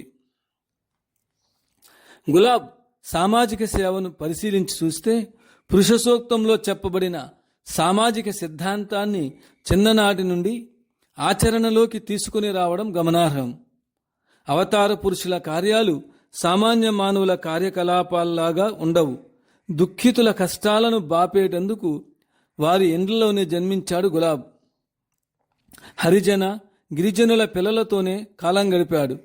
వారు నగ్నంగా తిరుగుతుంటే కన్నీరు కార్చేవారు. కుల వివక్షతను బాల్యం నుండే వ్యతిరేకిస్తూ సమాజానికి అనేక సేవలు అందించాడు. బాలగులాబ్ సహజమైన రీతిలో కులభేదాలను విస్మరింపచేసిన అనేక సంఘటనలున్నాయి. గ్రంథ విస్తరణమవుతుందనే భావనతో కొన్నిటిని మాత్రమే వివరించడమైనది. ఏకనాథ మహారాజ్, గాడ్గే బాబా, గాంధీజీ, అంబేద్కర్, జ్యోతిబా పూలే మొదలైన మహనీయులు పెద్దవారయ్యాకనే సాంఘిక సేవలు చేశారు. కానీ గులాబ్ 10 ఏండ్ల ప్రాయంలోనే సేవా కార్యక్రమాలు నిర్వహిస్తూ అంటరానితనాన్ని రూపుమాపారు. బాల గులాబ్ మంగపురం వచ్చి తక్కువ కులాల వారి ఇండ్లలో సంగీత వాయిద్యాలను అభ్యాసం చేస్తుండేవాడు. నిజంగా ఆలోచిస్తే వారికి రాని విద్యలేమి ఉంటాయి? సంఘంలోని అసమానతలను తొలగించడానికి వస్తున్నారని గ్రహించగా సంగీతం నేర్చుకోవడానికి వస్తున్నారని గ్రామస్తులు తలచేవారు. గులాబ్ దైవిక శక్తికి ప్రభావితులై కులభేదాలు విస్మరించి జైనులు, బ్రాహ్మణులు, మార్వాడీలు, ఉన్నతోద్యోగులు, మంగలి, మాల, మాదిగలందరూ సహపంక్తిలో భోజనం చేసేవారు. ఈ విధంగా అందరూ జాతి, మత, కుల, సాంప్రదాయ భేదభావాలన్నింటినీ మరచి బాల గులాబ్ సన్నిధికి రావడం మొదలుపెట్టారు. కులాల విషయంలో గులాబ్ బాబా ఇలా అంటారు: భగవానుడు మానవ జాతిని కులాల ప్రాతిపదికపై సృష్టించినప్పుడు కొందరిని తక్కువ కులాలని ముద్ర వేయడము మహాపాపమవుతుంది. అందరి శరీర నిర్మాణము ఒకటే అని భావన అందరికీ కలిగినాడు ఎక్కువ తక్కువ అనే భావన ఉండదు. కుల భేదాల ప్రాతిపదికన గాక ప్రభుత్వము ప్రతి వ్యక్తి యొక్క ఆర్థిక స్థితిని, ఆదాయాన్ని పరిగణలోకి తీసుకుని తగు ఆర్థిక సహాయం చేస్తే సాంఘిక ఆర్థిక సమానత్వం సిద్ధిస్తుంది. అందుకనే బాబా యాత్రలో అన్ని కులాల వారి ఇండ్లకు పోతుంటారు.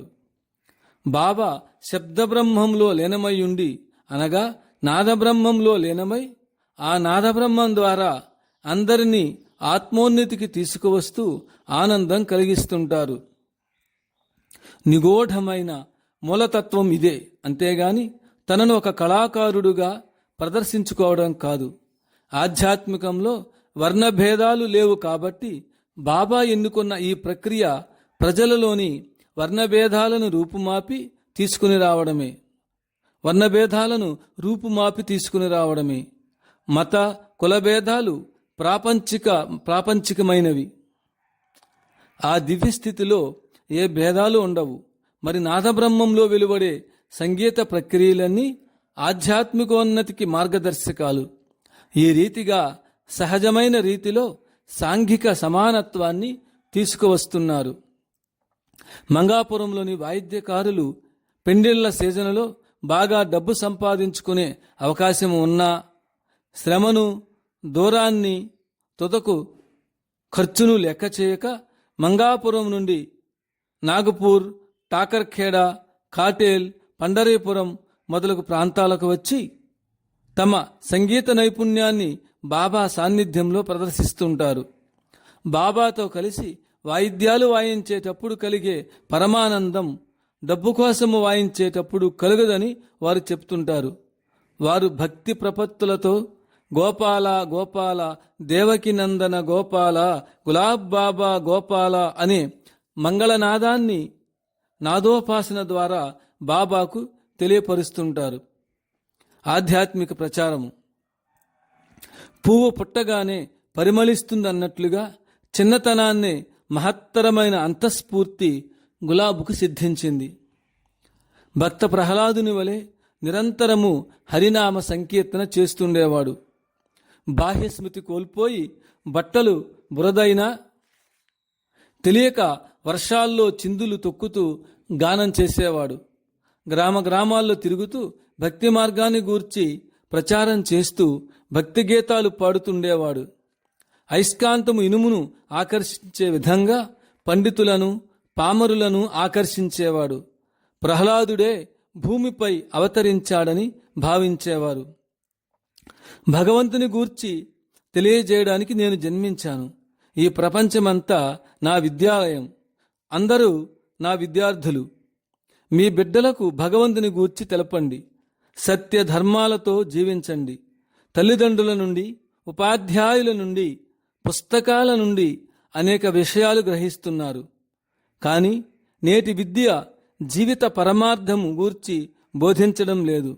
అంతేగాక ఈ జీవిత పరమార్థమేమిటని ఆలోచించక భౌతిక సుఖాల్లో మునిగి తేలియాడుట తప్పు అని అనేవారు బాలగులాబ్. బాలగులాబు భవిష్యవాణి. బాలగులాబు వస్తుతః భగవంతుడే అయినప్పటికీ తన ఉనికిని గూర్చి ఎవ్వరికీ చెప్పేవాడు కాదు. గ్రామం వారికి కానీ తన బంధువులకు కానీ ఏదైనా సమస్యలుంటే బాలగులాబును అడిగేవారు. మీకు ఈ పని ఫలానా రోజు అవుతుందని లేకపోతే కాదని నిష్కర్షగా చెప్పేవాడు. అవి అలానే జరిగేవి. ఆనాడు ఆ గ్రామంలోని వారు కానీ తమ కుటుంబ సభ్యులు కానీ బాబా అవతార పురుషులని గ్రహించలేదు. ఒక్కొక్కసారి బాలగులాబ్ గ్రామస్తులకు చెట్ల మీద మహాత్ములను చూపెట్టేవారు. ఈ వింతను చూడగానే గ్రామంలోని వారికి ఎంతో ఆశ్చర్యం కలిగేది. బాలగులాబు వారి మధ్యనే ఉంటూ విచిత్ర రీతిలో అదృశ్యమయ్యేవారు. అంతటా వెతికేవారు కానీ కనపడేవారు కాదు. గులాబ్ ప్రదర్శించిన ఈ లీలతో కనపడిన సంగతులు కనపడనప్పటికీ బాలురు కథలు కథలుగా చెప్పుకునేవారు.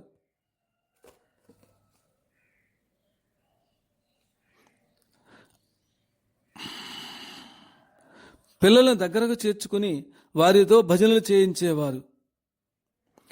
ఒక్కొక్కసారి బాలగులాబ్ గ్రామస్తులకు చెట్ల మీద మహాత్ములను చూపెట్టేవారు. ఈ వింతను చూడగానే గ్రామంలోని వారికి ఎంతో ఆశ్చర్యం కలిగేది. బాలగులాబ్ వారి మధ్యనే ఉంటూ విచిత్ర రీతులు అదృశ్యమయ్యేవారు. అంతటా వెతికేవారు కానీ కనపడేవారు కాదు. ఇలా వారు కనపడనప్పటి సంగతులు బాలురు కథలు కథలుగా చెప్పుకునేవారు. పిల్లల్ని దగ్గరకు చేర్చుకొని వారితో భజనలు చేయించేవారు. ఒకసారి టాకర్ఖేడా గ్రామంలోనికి ఒక నల్ల కుక్క ఎక్కడి నుంచో వచ్చింది. ఆ కుక్కను పిల్లలందరూ రాళ్లతో చంపాలని ప్రయత్నించారు. గులాబ్ దాన్ని కొట్టవద్దని వారిస్తూ భగవంతుడే ఆ కుక్క రూపంలో వచ్చారు అని వివరించారు. గ్రామస్తులు గాని కొట్టవచ్చిన బాలురు కానీ ఆ మాటను విశ్వసించలేకపోయారు. విచిత్రం ఏమిటంటే వారందరూ చూస్తుండగానే ఆ కుక్క ఉన్నట్లుండి అదృశ్యమైపోయింది. దానికోసం ఎందరో వెతికారు కానీ అదెక్కడా కనపడలేదు. అప్పుడు గాని బాలగులాబ్ చెప్పిన మాటలు వారికి అర్థం కాలేదు.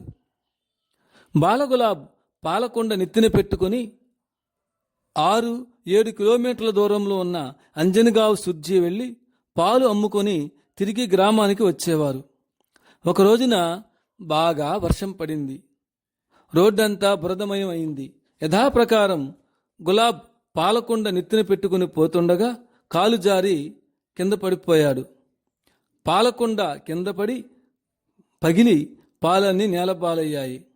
ఈ విషయం విన్న పాల యజమాని అక్కడికి వచ్చి కోపంతో గులాబును చితకబాదాడు. గులాబ్ ఎక్కిళ్ళు పెట్టి ఏడుస్తూ గోపాల గోపాల దేవకినందన గోపాల అని పాడుతూ కుండ పెంకులను ఒకదాని మీద ఒకటి పేర్చగానే అవి తమంతట తామే అతుక్కుని కుండగా మారాయి. ఆ కుండను నెత్తి మీద పెట్టుకోగానే పాలతో నిండిపోయింది.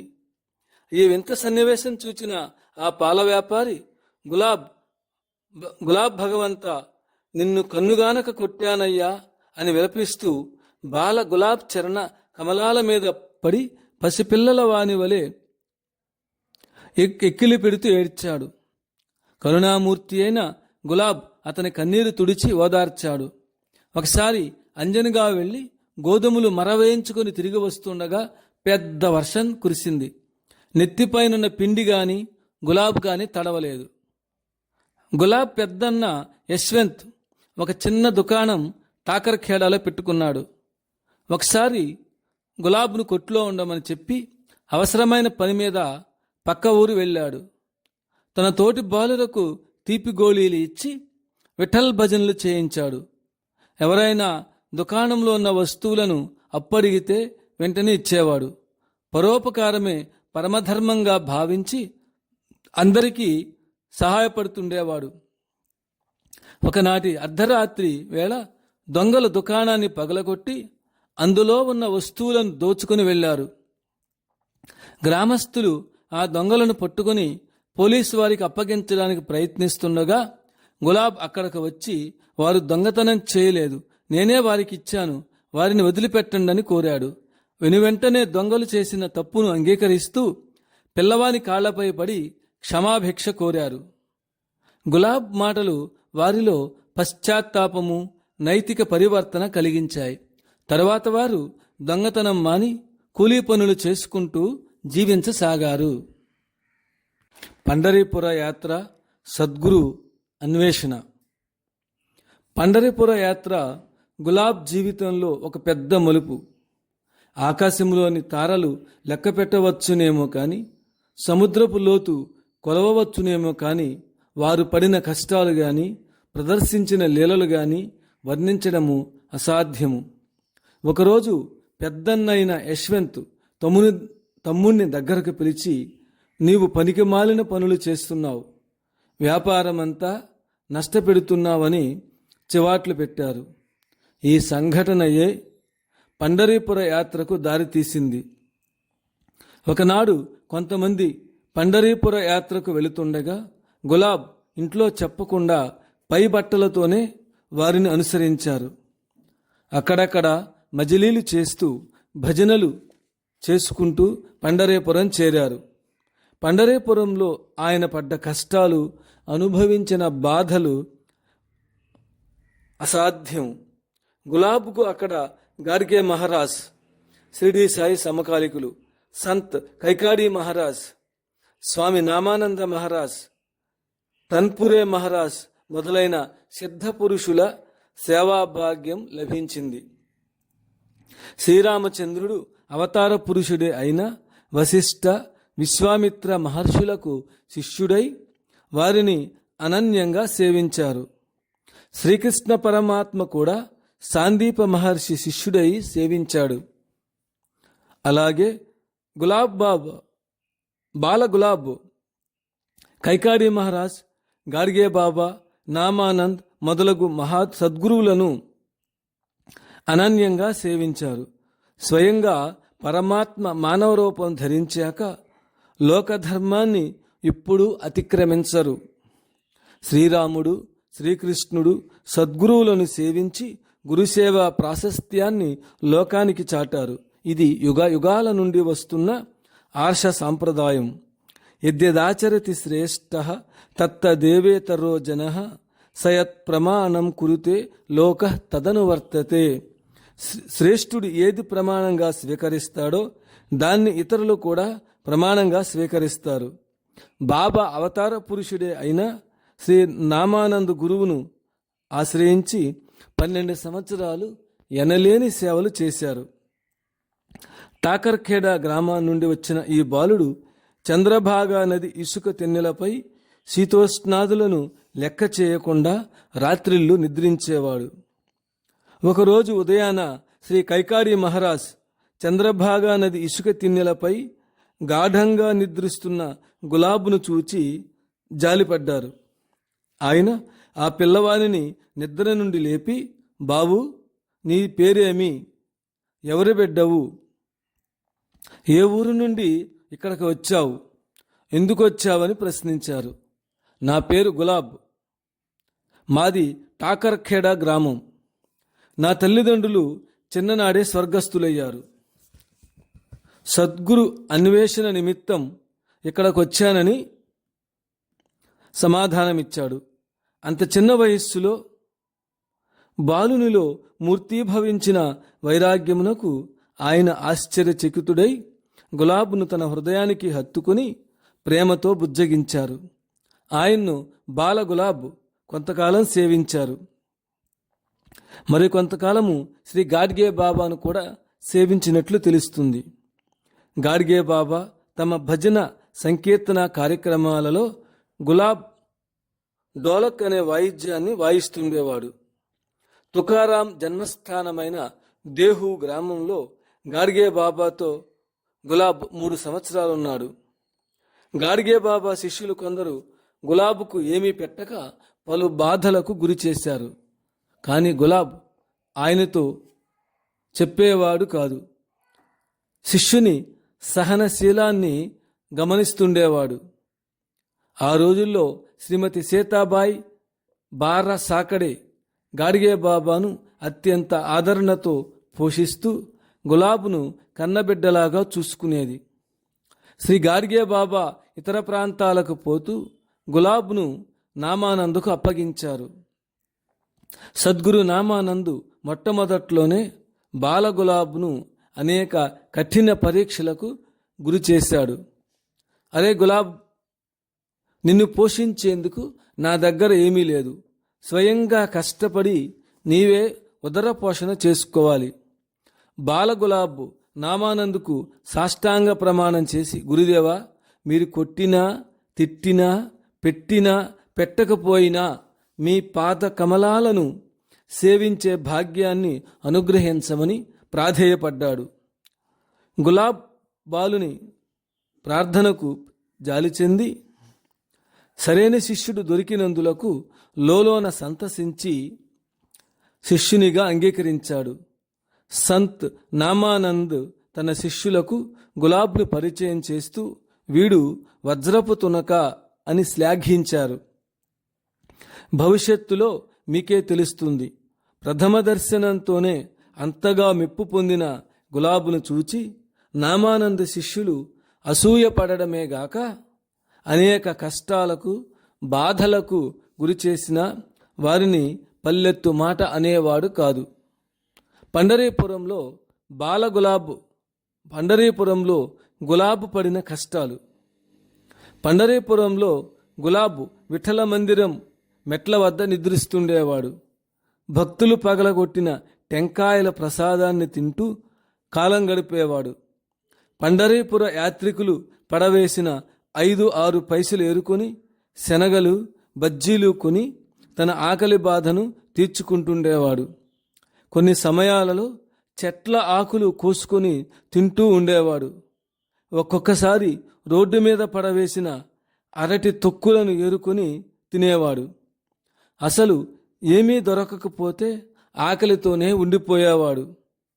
పండరీపురంలో ఆయన పడ్డ కష్టాలు బాధలు వర్ణించడము అసాధ్యము. బాలగులాబు భగవంతుని అవతారమైనప్పటికీ ఒక సామాన్య మానవుడు తన జీవితంలో ఎలా కష్టాలకు బాధలకు గురి అవుతాడో అంతకంటే ఎక్కువగా అనేక కష్టాలకు గురి అయ్యారు. ఆ కాలంలో వారిని ఎన్నో విధాలుగా విమర్శించారు, తిట్టారు, కొట్టారు. అయితే గులాబ్ ఎవరిని ఏమీ పట్టించుకోలేదు. ఇన్ని కష్టాలు పడుతున్నా తన నిజస్వరూపాన్ని ఎవరికి అంతుపట్టనివ్వలేదు. కైకాడీ మహారాజ్, శ్రీ సంత్ కైకాడీ మహారాజ్ 33 కోట్ల దేవతల మందిరాలకు ప్రణాళికను సిద్ధం చేసి పండరీపురంలో నిర్మింపచేశాడు. దీన్నే పద్మవ్యూహం అంటారు. ఈ మందిరానికి పునాదుల కార్యక్రమం జరిగే రోజుల్లో బాలగులాబు కూలి పని చేస్తుండేవాడు. గుంటలు తవ్వడం, మట్టి మోయడం లాంటి పనులు చేస్తుండేవాడు. రాళ్ళు మోయడం లాంటివి కూడా చేస్తుండేవాడు. అంతేగాక ఇటుక బట్టీల వద్ద గానుగుల వద్ద కూలి పని చేస్తుండేవాడు. ఈ విధంగా కష్టపడి సంపాదించుకున్న 10 రూపాయలు ఒక గృహస్థుకు ఇచ్చి చిల్లర కావాలని బాలగులాబు కోరాడు. అతను చిల్లర ఇవ్వకుండా బాలగులాబును చితకబాది పంపాడు. ఇలాంటి సంఘటన మన్మాడు షిరిడీ ప్రాంతాలలో బాబా తిరిగే రోజుల్లో జరిగిందని బాబా యాత్రలో నాతో 9/5/97 చెప్పారు. షేగాం షిరిడీలకు భక్తులు రాని రోజుల్లో గురుస్థానంలో ఉండేవాడినని భక్తులు అపారంగా రావడం మొదలయ్యాక ఆ స్థానాలను వదిలిపెట్టానని బాబా స్వయంగా నాతో చెప్పారు. అసలు ఎచ్చట పని దొరకకపోతే విఠలుని ప్రసాదం తిని కాలం గడిపేవాడు. సంతులతో కలిసి షోలాపూర్, షహబాద్, చితాపూర్, ఆళంది మొదలైన ప్రదేశాలన్నీ కాలినడకనే బాలగులాబ్ తిరిగాడు. భజనలో ఉపయోగించే వాయిద్యాలను తల మీద పెట్టుకొని మోసేవాడు. కొన్ని సమయాల్లో భజన కార్యక్రమాన్ని గూర్చి ప్రచారం చేసేటందుకు ఒక బాకా తీసుకుని ఊరూరా తిరిగేవాడు. ఆ రోజుల్లో బాలగులాబు తీవ్రంగా జబ్బుపడ్డాడు. శరీరమంతా పుండ్లు గజ్జి ఏర్పడి రక్తసిక్తమైంది. ఎవరు దగ్గరకు వచ్చేవారు కాదు. గాన్గాపూర్ సమీపంలో ఉన్న కులాలి స్టేషన్ వద్ద భజన బృందము వారు గులాబును నిర్దాక్షిణ్యంగా వదిలేశారు. శరీరాన్నించి చీము, రక్తము కారుతుండేది. తరువాత కైకాడి మహారాజ్ గులాబును తన వద్దకు పిలిపించుకున్నారు.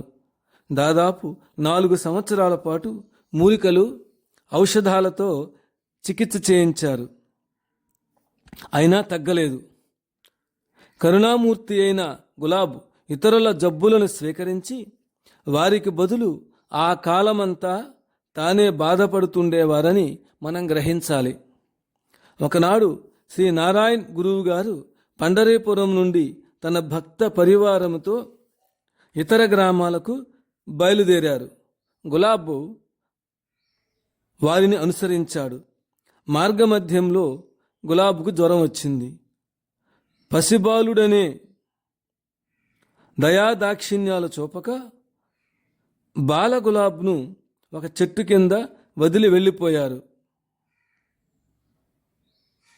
అక్కడికి చేరిన కొంటె బాలురు గులాబును ఆట పట్టిస్తూ నెట్టుకుంటూ ఒక పాడుపడ్డ నూతిలోకి తోసివేశారు. కొన్ని గంటలైన తర్వాత మరలా ఆ పోకిరి బాలురు బావి వద్దకు వచ్చి చూశారు. బావి నీళ్లపై కూర్చున్న బాల గులాబును చూచి ఆశ్చర్యచకితులై తాడు సహాయంతో బయటికి తీశారు. వారు చేసిన దుశ్చర్యకు పశ్చాత్తాపపడి క్షమించమని కోరారు. వారిని క్షమించి బయలుదేరిన గులాబ్ గ్రామాలు తిరుగుతూ ఒక కొండ వద్దకు మధ్యాహ్నం కల్లా చేరాడు. ఆ కొండను ధౌమ్య ఋషి కొండ అని అంటారు.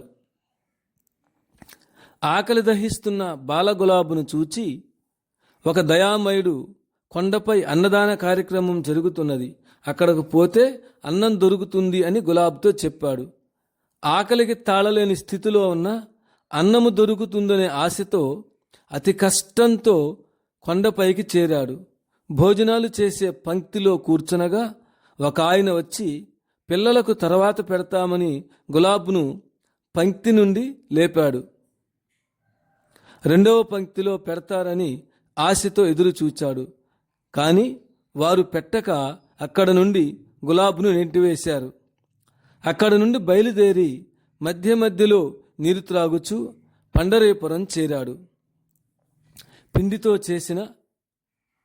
పిండితో తయారు చేసిన దీపాలను తినుట. పండరీపుర నివాసి అయిన ఒక వ్యక్తికి భూతగ్రహం ఆవహించిన కారణాన చాలా జబ్బు పడ్డాడు. అతని తల్లిదండ్రులు ఎన్నో చికిత్సలు చేయించారు, కానీ తగ్గలేదు. ఒక భూత మాంత్రికుని పిలిపించి తమ కుమారుని గూర్చి చెప్పారు. ఆ మాంత్రికుడు గోధుమ పిండితో 6 దీపాలు తయారు చేసి ఆవరించిన వ్యక్తి దాటుటకు ఏర్పాటు చేసినవి. ఆ కాలంలో గులాబ్ చాలా రోజుల నుండి మిక్కిలి ఆకలితో బాధపడుచున్నాడు. వాటిని తినేందుకు వెళుతుండగా అక్కడి వారంతా ఆ దీప ప్రమిదలను తినవద్దు, తిన్నావంటే చచ్చిపోగలవని హెచ్చరిక చేశారు. అప్పుడు గులాబ్ ఇవి పాండురంగని ప్రసాదపు దీపాలని వాటిని తినేశారు. అప్పుడు గులాబ్ ఈ విధంగా తినరాని పదార్థములను కూడా ఆకలి బాధ చేత తినవలసి వచ్చింది. పండరిలో కమలాబాయి అనే భిక్షకురాలు ఉండేది. ఆమె భిక్ష చేసి గులాబ్కు తినిపించేది. ఒకసారి గులాబ్ తినకూడని కాయలు ఆకలి బాధ వలన తిన్నాడు. ఆ కాయల రసము ఎక్కడైనా శరీరం మీద పడితే నల్లగా మారిపోతుంది. కాళ్లకు ముళ్ళు గుచ్చుకున్నప్పుడు కానీ, రేకు చీలలు లాంటివి గుచ్చుకున్నప్పుడు కానీ ఆ కాయలను కాల్చిపెట్టినచో నొప్పి లాగివేస్తుంది. ఒకవేళ సెప్టిక్ అయినా తగ్గిపోతుంది. పిల్లలందరూ వాటిని తినవద్దని బాలగులాబ్ను ఎంతో వారించారు. కానీ భగవంతుని మీద భారం వేసి ఆ కాయలను గులాబ్ తిన్నాడు. సద్గురు నామానందుకు పండరీపురంలో ధర్మశాలను నిర్మించడానికి నిధులు కావలసి వచ్చాయి. అప్పట్లో నామానంద్ తల్లిగారు రత్నగిరిలో ఉంటున్నారు. రత్నగిరి వెళ్ళి తన తల్లి వద్ద 5,000 రూపాయలు తెమ్మని బాలగులాబ్ను నామానంద్ పంపారు. బాలగులాబ్ రత్నగిరి చేరిన తర్వాత బాగా ఆకలైంది. ఒకరింటికి వెళ్ళి అన్నం పెట్టమని అడిగాడు. ఆమె అన్నంలో చేపల కూర వేసి పెట్టేసరికి తినకుండా బయలుదేరాడు. నామానందు తల్లిగారి విల్లు ఎదుగుతూ ఆమె దగ్గరకు చేరాడు. తాను వచ్చిన పని గూర్చి వివరించాడు.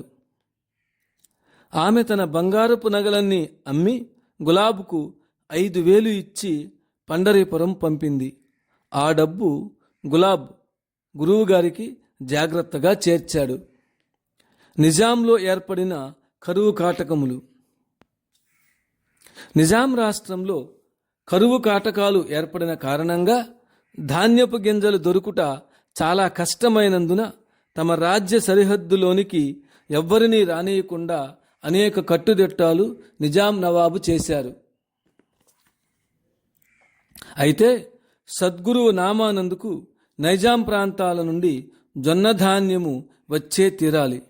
కానీ నైజాం సరిహద్దులోకి ఎవరొచ్చినా కాల్చిపారేయమని ప్రభుత్వం ఆజ్ఞాపించింది. కరువు కాటకాల వల్ల ఆకలి బాధలు తట్టుకొనలేక చాలామంది ప్రజలు ప్రాణాలకు కూడా తెగించి నైజాం సరిహద్దుల్లోకి చొచ్చుకుపోయేవారు. ఎంతోమంది అభాగ్యులు మృత్యు కుహరంలోకి ప్రవేశించి ప్రాణాలు పోగొట్టుకున్నారు. వారి శవాలను బావుల్లో పడవేసేవారు. బావులు మృతుల శవాలతో నిండిపోయాయి. అంతేగాక తుపాకీ గుండ్ల వల్ల అనేక మంది హతులై పీనుగు కుప్పల్లాగా పడిపోయారు. అటువంటి సమయంలో ఏ శిష్యుడు కూడా నైజాం వెళ్ళి జొన్న ధాన్యం తెచ్చేందుకు సిద్ధపడలేదు. అప్పట్లో గులాబ్ వయస్సు 12 లేక 13 సంవత్సరాలు. బాలగులాబ్ సద్గురువు నామానందుకు సాష్టాంగ నమస్కారం చేసి నేను వెళ్ళి జొన్నలు తెస్తానని గురువుగారికి నచ్చజెప్పి బయలుదేరాడు. అయితే బాలగులాబ్ సీమను దాటి జొన్నలు తీసుకుని వచ్చేటప్పుడు రజాకార్ సైనికులు బాలగులాబ్ను పట్టుకొని గుండె మీద తుపాకీ పెట్టి కాల్చబోయారు. అందులో ఒక సైనికుడు వీడు పసిబాలుడు, వీడిని కాల్చి చంపవద్దని చెప్పాడు.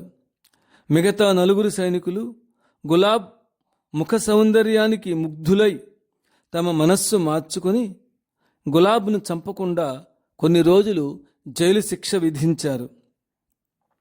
అంత చిన్న వయస్సులోనే తన ప్రాణాలను కూడా లెక్క చేయకుండా ఎవరూ సాహసించి చేయలేని గురుసేవ చేసి నామానంద్ కృపకు పాత్రుడయ్యాడు. ఇలా సాధు సంతులకు సేవ చేయుటయేగాక సామాన్య ప్రజానీకానికి దరిద్ర నారాయణులకు అఖండమైన సేవలు చేశాడు. హైదరాబాదులో జరిగిన సంఘటన. రజాకారుల రాజ్యమైన హైదరాబాదుకు భజన కార్యక్రమాల నిమిత్తమై 10 మంది బాలులతో కలిసి బాలగులాబు వెళ్ళాడు. ఆ రోజుల్లో అక్కడ కర్ఫ్యూ విధించారు.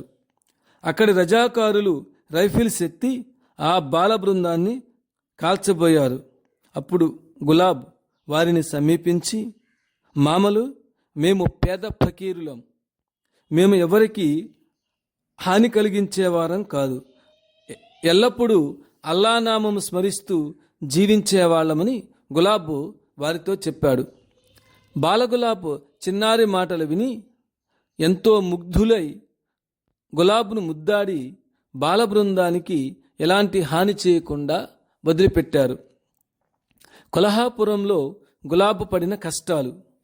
సద్గురువు నామానంద్ గులాబ్ను కొల్హాపురం వెళ్ళి కొంతమంది భక్తుల వద్ద 1500 రూపాయలు తీసుకుని రమ్మని ఆదేశించారు.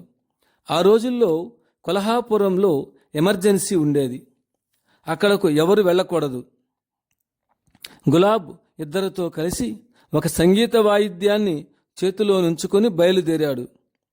వాయిద్యంతో కీర్తనలు పాడుతూ కొల్హాపురం చేరుకున్నాడు. గులాబును అక్కడున్న సిపాయిలు చూడగానే భయంతో వణికిపోయారు. బాలుని దివ్య తేజస్సు చూచి భయపడ్డారు. అందులో ఒక సిపాయి ధైర్యం తెచ్చుకొని బాల గులాబును సమీపించి, ఎవరైనా ఇక్కడికి వచ్చేందుకు భయపడతారు, నీకేమీ భయం లేదా అని ప్రశ్నించాడు. ఆ ప్రశ్నకు గులాబ్ ఏమీ సమాధానం చెప్పకుండా దాటవేశాడు. అచ్చట నల్ల దర్గా వద్ద రజాకారుల ఉద్యమం జరిగింది. ఎంతోమంది ఒకరిని ఒకరు చంపుకొని చనిపోయారు. 4 సిపాయిలు గులాబ్ను పట్టుకొని చంపాలని ఉద్దేశం కలిగిన వెంటనే దివ్యశక్తిచే భయకంపితులై కుప్పగా కూలిపోయారు. దీనిని పోలిన ఒక సంఘటన సాయిబాబా చరిత్రలో కలదు. సాయిబాబా మహమ్మదీయ మతాన్ని అపవిత్రపరుస్తున్నాడని ఒక ముస్లిం బాబాను ఒక పెద్ద కర్రతో కొట్టడానికి ప్రయత్నించగా బాబా అతని వైపు తీక్షణంగా చూడడంతోనే ఆ శక్తికి తట్టుకోలేక కుప్పకూలిపోయాడు. తులసి చెట్టు చిన్నదైనప్పటికీ అందరికీ పూజనీయమై మాతగా, వైద్య చింతామణిగా ఎట్లా ఉపయోగపడుతుందో అట్లాగే గులాబ్ అందరికీ అవసరమయ్యారు. మావటివాని అంకుశము చిన్నదైనప్పటికీ గొప్ప బలం కలిగిన ఏనుగును వశపరుచుకున్నట్లు వారంతా గులాబుకు పాదాక్రాంతులయ్యారు. గురువుగారికి జొన్నలు, డబ్బు తీసుకుని వచ్చాడు. గులాబ్ శక్తి సామర్థ్యాలు పూర్తిగా తెలియబట్టే అంత ప్రమాదకరమైన ఎమర్జెన్సీలో గులాబునే శ్రీ రామానంద్ పంపారు. అటువంటి ఎమర్జెన్సీ కాలంలో ఎవరు వెళ్ళి తిరిగి రాగలుగుతారు? ఇది సామాన్యులు చేయలేని పని. తన శుశ్రూషల ద్వారా గురువును సంతోషపరచగల వారికి మాత్రమే గురువు అనుగ్రహం లభిస్తుంది. సద్గురువు నామానంద్ మొట్టమొదట్లోనే బాలగులాబును అనేక కఠిన పరీక్షలకు గురి చేశాడు. శ్రీ సద్గురు నామానంద్ తన శిష్యుని గురుభక్తికి మెచ్చి ప్రసన్నుడై తన అనంత శక్తిని బాలగులాబుకు దత్తం చేశారు. సద్గురు నామానంద్ను సేవిస్తున్న కాలంలో టాకర్ఖేడా గ్రామం నుండి ఖోజాజీ ఫర్జాన్ పాటిల్ అనేవారు పండరీపురం వచ్చి గులాబును కలిశారు. తిరిగి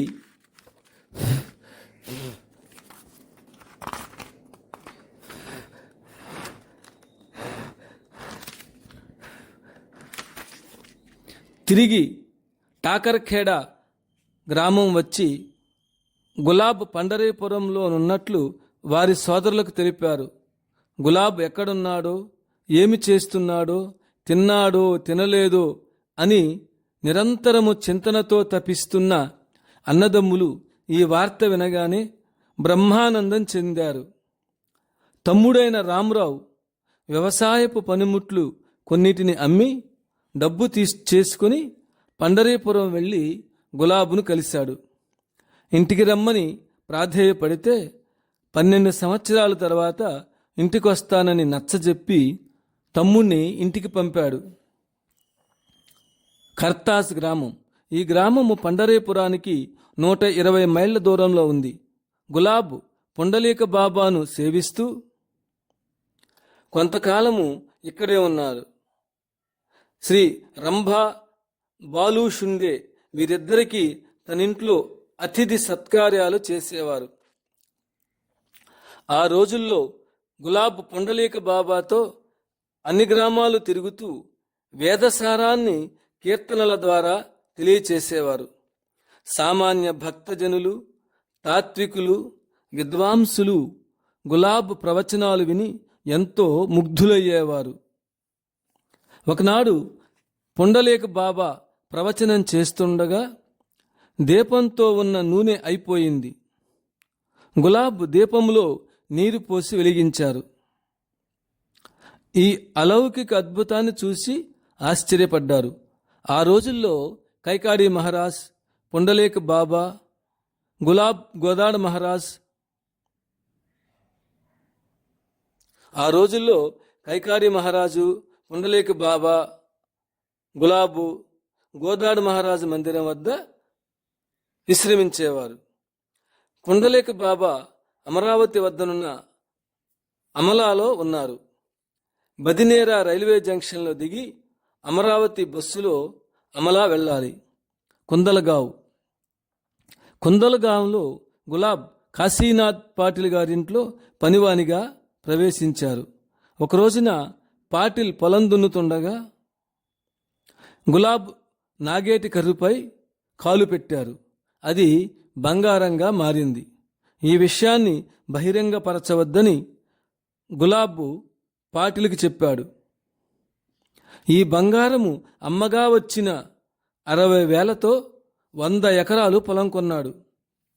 ఒకనాడు గులాబ్ ఉదయం 5 గంటలకు దూడను పాలకు వదిలాడు. మంచంపై పడుకున్న పాటిల్ గులాబ్ చేస్తున్న పనిని గమనించాడు. ఏమీ ఎరుగని వానివలే ఉదయం 7 గంటలకు పాటిల్ పాలు పిండమని గులాబ్కు చెప్పాడు. పాలు పిండగా గేదె 7 లీటర్ల పాలు ఇచ్చింది. రోజు 2 లీటర్ల పాలు ఇచ్చే గేదె 7 లీటర్ల పాలు ఇచ్చినందుకు ఆశ్చర్యపడ్డాడు పాటిల్. కొన్నాళ్లకు దూడ చనిపోయింది. ఆ దూడను పూడ్చిపెట్టమని గులాబ్కు చెప్పి పాటిల్ బయటకు వెళ్ళాడు. పేడకళ్ళు ఎత్తివేస్తున్నప్పుడు అనుకోకుండా గులాబ్ చరణద్వయము దానికి తగిలింది. బాబా స్పర్శకు అది పునర్జీవురాలైంది. దూడ ఎలా బతికిందని పాటిల్ గులాబును పదే పదే అడిగాడు. బదులు సమాధానం చెప్పకుండా గులాబ్ అక్కడి నుండి ఎక్కడికో వెళ్ళిపోయారు. పాటిల్ తన ఇంట్లోనే గులాబ్ బాబా దర్బారు ఏర్పాటు చేశాడు. 4 లక్షల విరాళము కాటేలు ఆశ్రమానికి ఇచ్చాడు. ప్రతి సంవత్సరము బాబా వీరింటికి వస్తుంటారు. ఈ గ్రామంలో బాబా పేరిట ఒక పాఠశాల ఉంది. ఈ విషయాలన్నీ పాటిల్ ఒంగోలు భక్తులకు 28/1995 తెలియచేశారు. ఈ గ్రామము మన్మాడుకు 8 కిలోమీటర్ల దూరంలో ఉంది. కాశీనాథ్ పాటిల్ గూర్చి అధ్యాయము 13లో చదవగలరు. షోలాపూర్ ప్రసిద్ధ వ్యాపారస్తుడు గులాబ్ను పెట్టిన కష్టాలు. శ్రీ నాయిచెక్ అన్నా హచారే గారికి లారీలు, కారులు బాగు చేసే ఒక కర్మాగారం ఉండేది. వారి కార్ఖానాలో కారులు కడుగుట, గ్యారేజ్ని రోజు శుభ్రం చేయుట మొదలైన పనులన్నీ చేస్తున్నప్పటికీ ఏదో ఒక నెపంపై గులాబును తిట్టడం, కొట్టడం జరిగేది. వారు ఎన్ని బాధలకు గురి చేసినా వారినే తల్లిదండ్రులుగా భావించి సేవించేవారు. సహజంగా తల్లిదండ్రులు తమ బిడ్డలను దండించినప్పటికీ తల్లిదండ్రులను బిడ్డలు ఎంత గాఢంగా ప్రేమిస్తారో గులాబ్ వారి ఎడల అనన్య ప్రేమను వ్యక్తపరిచేవాడు. అంతేగాక అనేక కష్టాలకు గురి అయ్యాడు. నూనె తీసే గానుగల వద్ద కూడా పనిచేసేవాడు. పాషాణ హృదయులైన వారు బాలుడనే దయాదాక్షిణ్యాలు చూపక ఎద్దుకు బదులుగా గులాబుని ఎద్దుగా చేసి పని చేయించేవారు. పొలాల్లో నీరు పెట్టుటకు యాతాన్ ద్వారా ఎద్దులతో లాగించే బదులు గులాబ్ చేత నీరు లాగించేవారు. అలాంటి పనులు రాత్రిళ్ళు పగళ్ళు కూడా చేయించేవారు. ఎద్దుల మేతకు ఎక్కువ డబ్బు ఖర్చు పెట్టాల్సి వస్తుందేమోనని వారు అలా చేసేవారు. మేత, తవుడు, చెక్క మొదలగునవి కొని పోషించాలంటే ఒక సగటు మనిషి తిండి ఖర్చు కంటే ఎక్కువ అవుతాయనే ఉద్దేశంతో వారు అడ్డదిడ్డమైన పనులు చేయించేవారు.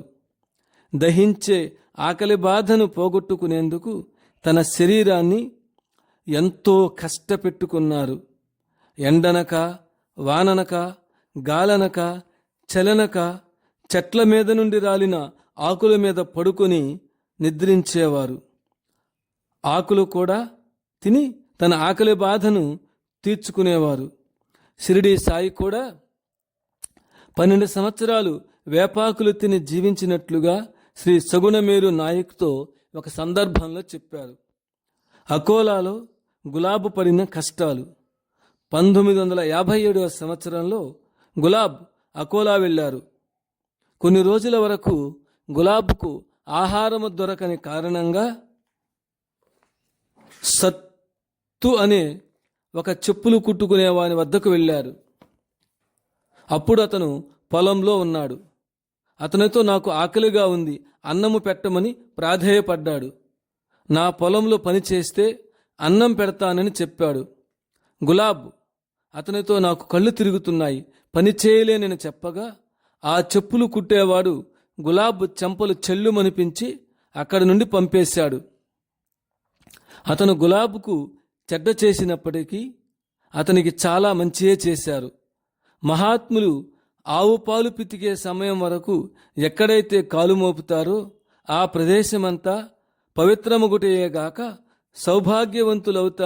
సౌభాగ్యవంతమవుతాయని సద్గురువుల చరిత్రలు మరియు గురు చరిత్ర నిరూపిస్తున్నాయి. అతని పొలంలో కాలిడిన కారణాన అతనికి అనుకున్న ధాన్యం అంటే పొట్ల కొలది ధాన్యం పండింది. ఈ సంఘటన జరిగిన తరువాత అతను ఆశ్చర్యచకితుడై గులాబును ఒకవైపు స్తుతిస్తూ మరొక వైపు ఏడుస్తూ గులాబు కొరకు అన్ని చోట్ల గాలించాడు. కానీ ప్రయోజనం లేకపోయింది. ఓ గులాబ్ భగవంత, మీరు ఎచ్చటకు పోయారయ్యా అని చింతిల్లుతూ అనేక దినాలు గులాబ్ కోసము ఎదురు చూచాడు గాని గులాబ్ అచ్చటికి రానేలేదు. ఆళంది. పూజ్యనీయులైన బాబాజీ ఆళందిలో కొంతకాలం గడిపారు. అక్కడ కైకాడి అని ఒక వృద్ధ మహిళ ఉంది. ఇంకా ఆమె సజీవురాలే. ఆమె బాబా గూర్చి కొన్ని విషయాలు ఇలా చెప్పింది. జ్ఞానేశ్వర మహారాజ్ గోడను ఆసనంగా చేసుకుని బయలుదేరిన స్థలమందే నిద్రించేవారు బాబా. ఒక బండరాయిని గ్రామస్తులకు చూపుతూ జ్ఞానేశ్వర మహారాజు తన భగవద్గీత వ్యాఖ్యాన గ్రంథాన్ని వ్రాసేటప్పుడు తాళపత్రాలను ఆ రాయిపైన పెట్టుకుని వ్రాశారు అని అన్నారు. ఆ బండరాయి గొప్పతనము తెలియకపోవడం వల్ల ఆనాటి వరకు గ్రామస్తులు తమ ఇండ్లలోని కసువును, చెత్తా చెదారాన్ని అక్కడ పడవేస్తుండేవారు. అంతేకాదు మలమూత్రాదులు కూడా అక్కడే విసర్జిస్తుండేవారు. ఆ స్థలము యొక్క పవిత్రతను కాపాడేందుకు బాబా అక్కడ జ్ఞానేశ్వర మహారాజు మందిరాన్ని నిర్మింపచేశారు. గాణగాపూర్. బాలగులాబు గాణగాపూర్లో కొంతకాలం గడిపారు. అక్కడ ఒక అశ్వత్థ వృక్షం ఉంది. ఆ వృక్షం నుండి 5 మొలకలు భూమిని చీల్చుకొని వచ్చాయి. ఆ చెట్టు దగ్గర ఒక చిన్న శివమందిరం కూడా ఉంది. అందులో ఒక మనిషి కూర్చునేందుకే వీలుంటుంది. గులాబ్ రోజు భిక్ష చేసుకుని రాత్రిళ్ళు అక్కడే విశ్రమించేవారు. ఈ విధంగా ఒక ప్రాంతం నుండి మరొక ప్రాంతానికి తిరుగుతున్న రోజుల్లో చాలా రోజులు వస్తువులతో గడిపేవారు. ఒకరోజు విపరీతమైన ఆకలి బాధకు తట్టుకోలేక గులాబ్ ఒక వ్యక్తి వద్దకు వెళ్ళి భిక్ష యాచించాడు. అతడు నా పొలంలో పనిచేస్తే నీకు భోజనం పెడతానని చెప్పాడు. అయితే మానవ మాతృలైన మనము అంత ఆకలి బాధను భరిస్తూ పొలంలో పనిచేయగలమా? బాబా పొలంలో పనిచేస్తుండగా కళ్ళు తిరిగి పడిపోయారు. గులాబ్ కింద పడిపోయినప్పటికీ ఆ వ్యక్తికి దయ కలగక ఇంకా పనిచేయమని గులాబ్ను ఒత్తిడి చేయసాగారు. ఆ ఆకలి బాధకు తాళలేక రొట్టెలు పెట్టమని అతన్ని కోరాడు. ఆ వ్యక్తికి గులాబ్ మీద ఎక్కడలేని ఆగ్రహం కలిగి గొంతు పైన ముఖం మీద చాలా దెబ్బలు కొట్టాడు. ఆ రోజుల్లో అంతటి కష్టమైన జీవితాన్ని గులాబ్ గడిపారు. అయితే ఆ కొట్టిన వ్యక్తే బాబా గొప్పతనం గూర్చి విని దర్శించేందుకు కాటేలుకు వచ్చాడు. బాబా అతన్ని సాదరంగా ఆదరించి ఒక పూలమాలను అతని మెడలో వేసి ప్రేమతో ఆలింగనం చేసుకున్నారు. ఇదంతా చూచేసరికి అతనికి ఎంతో పశ్చాత్తాపం కలిగింది. కన్నుల నుండి అసురు బిందువులు కురిశాయి. ముకులిత హస్తాలతో తాను ఇదివరలో బాబా పట్ల కనపరిచిన అనుచిత ప్రవర్తన గూర్చి అందరికీ వివరంగా చెప్పి బాబా పాదాలపై బడి మన్నించమని వేడుకున్నాడు. ఒకనాడు తనను నిష్కారణంగా కొట్టి బయటకు గెంటివేసిన ఆ వ్యక్తి మీద అపారమైన కృపారసము వర్షింపచేశారు. అదేగదా మహనీయుల గొప్పతనము. పగబూనిన వారి మీద ప్రేమను చూపుతారు గదా. కులాలి గ్రామంలో గులాబు పడిన కష్టాలు. కొన్నాళ్ళు గులాబు గణగాపురం సమీపమునున్న కులాలి రైల్వే స్టేషన్ వద్ద రాత్రులు నిద్రించేవారు. ఆ గ్రామంలోనే కానాడీబాయ్ అనే ఒక ఆమె ఉండేది. ఆమె కుటుంబం వారి బట్టలు ఉతుకుట, వంట పాత్రలు తోముట, ఇంటి పనిని శుభ్రము చేయుట మొదలగు పనులు చేస్తూ వారు పెట్టిందే తింటూ కాలం గడిపేవారు. శరీరం మీద చినిగిన చెడ్డీ, చినిగిన చొక్కా మాత్రమే ఉండేవి. అప్పుడప్పుడు వారు ఎండిపోయిన రొట్టెలను తినమని ఇచ్చేవారు. అవే తిని సంతృప్తి చెందేవారు.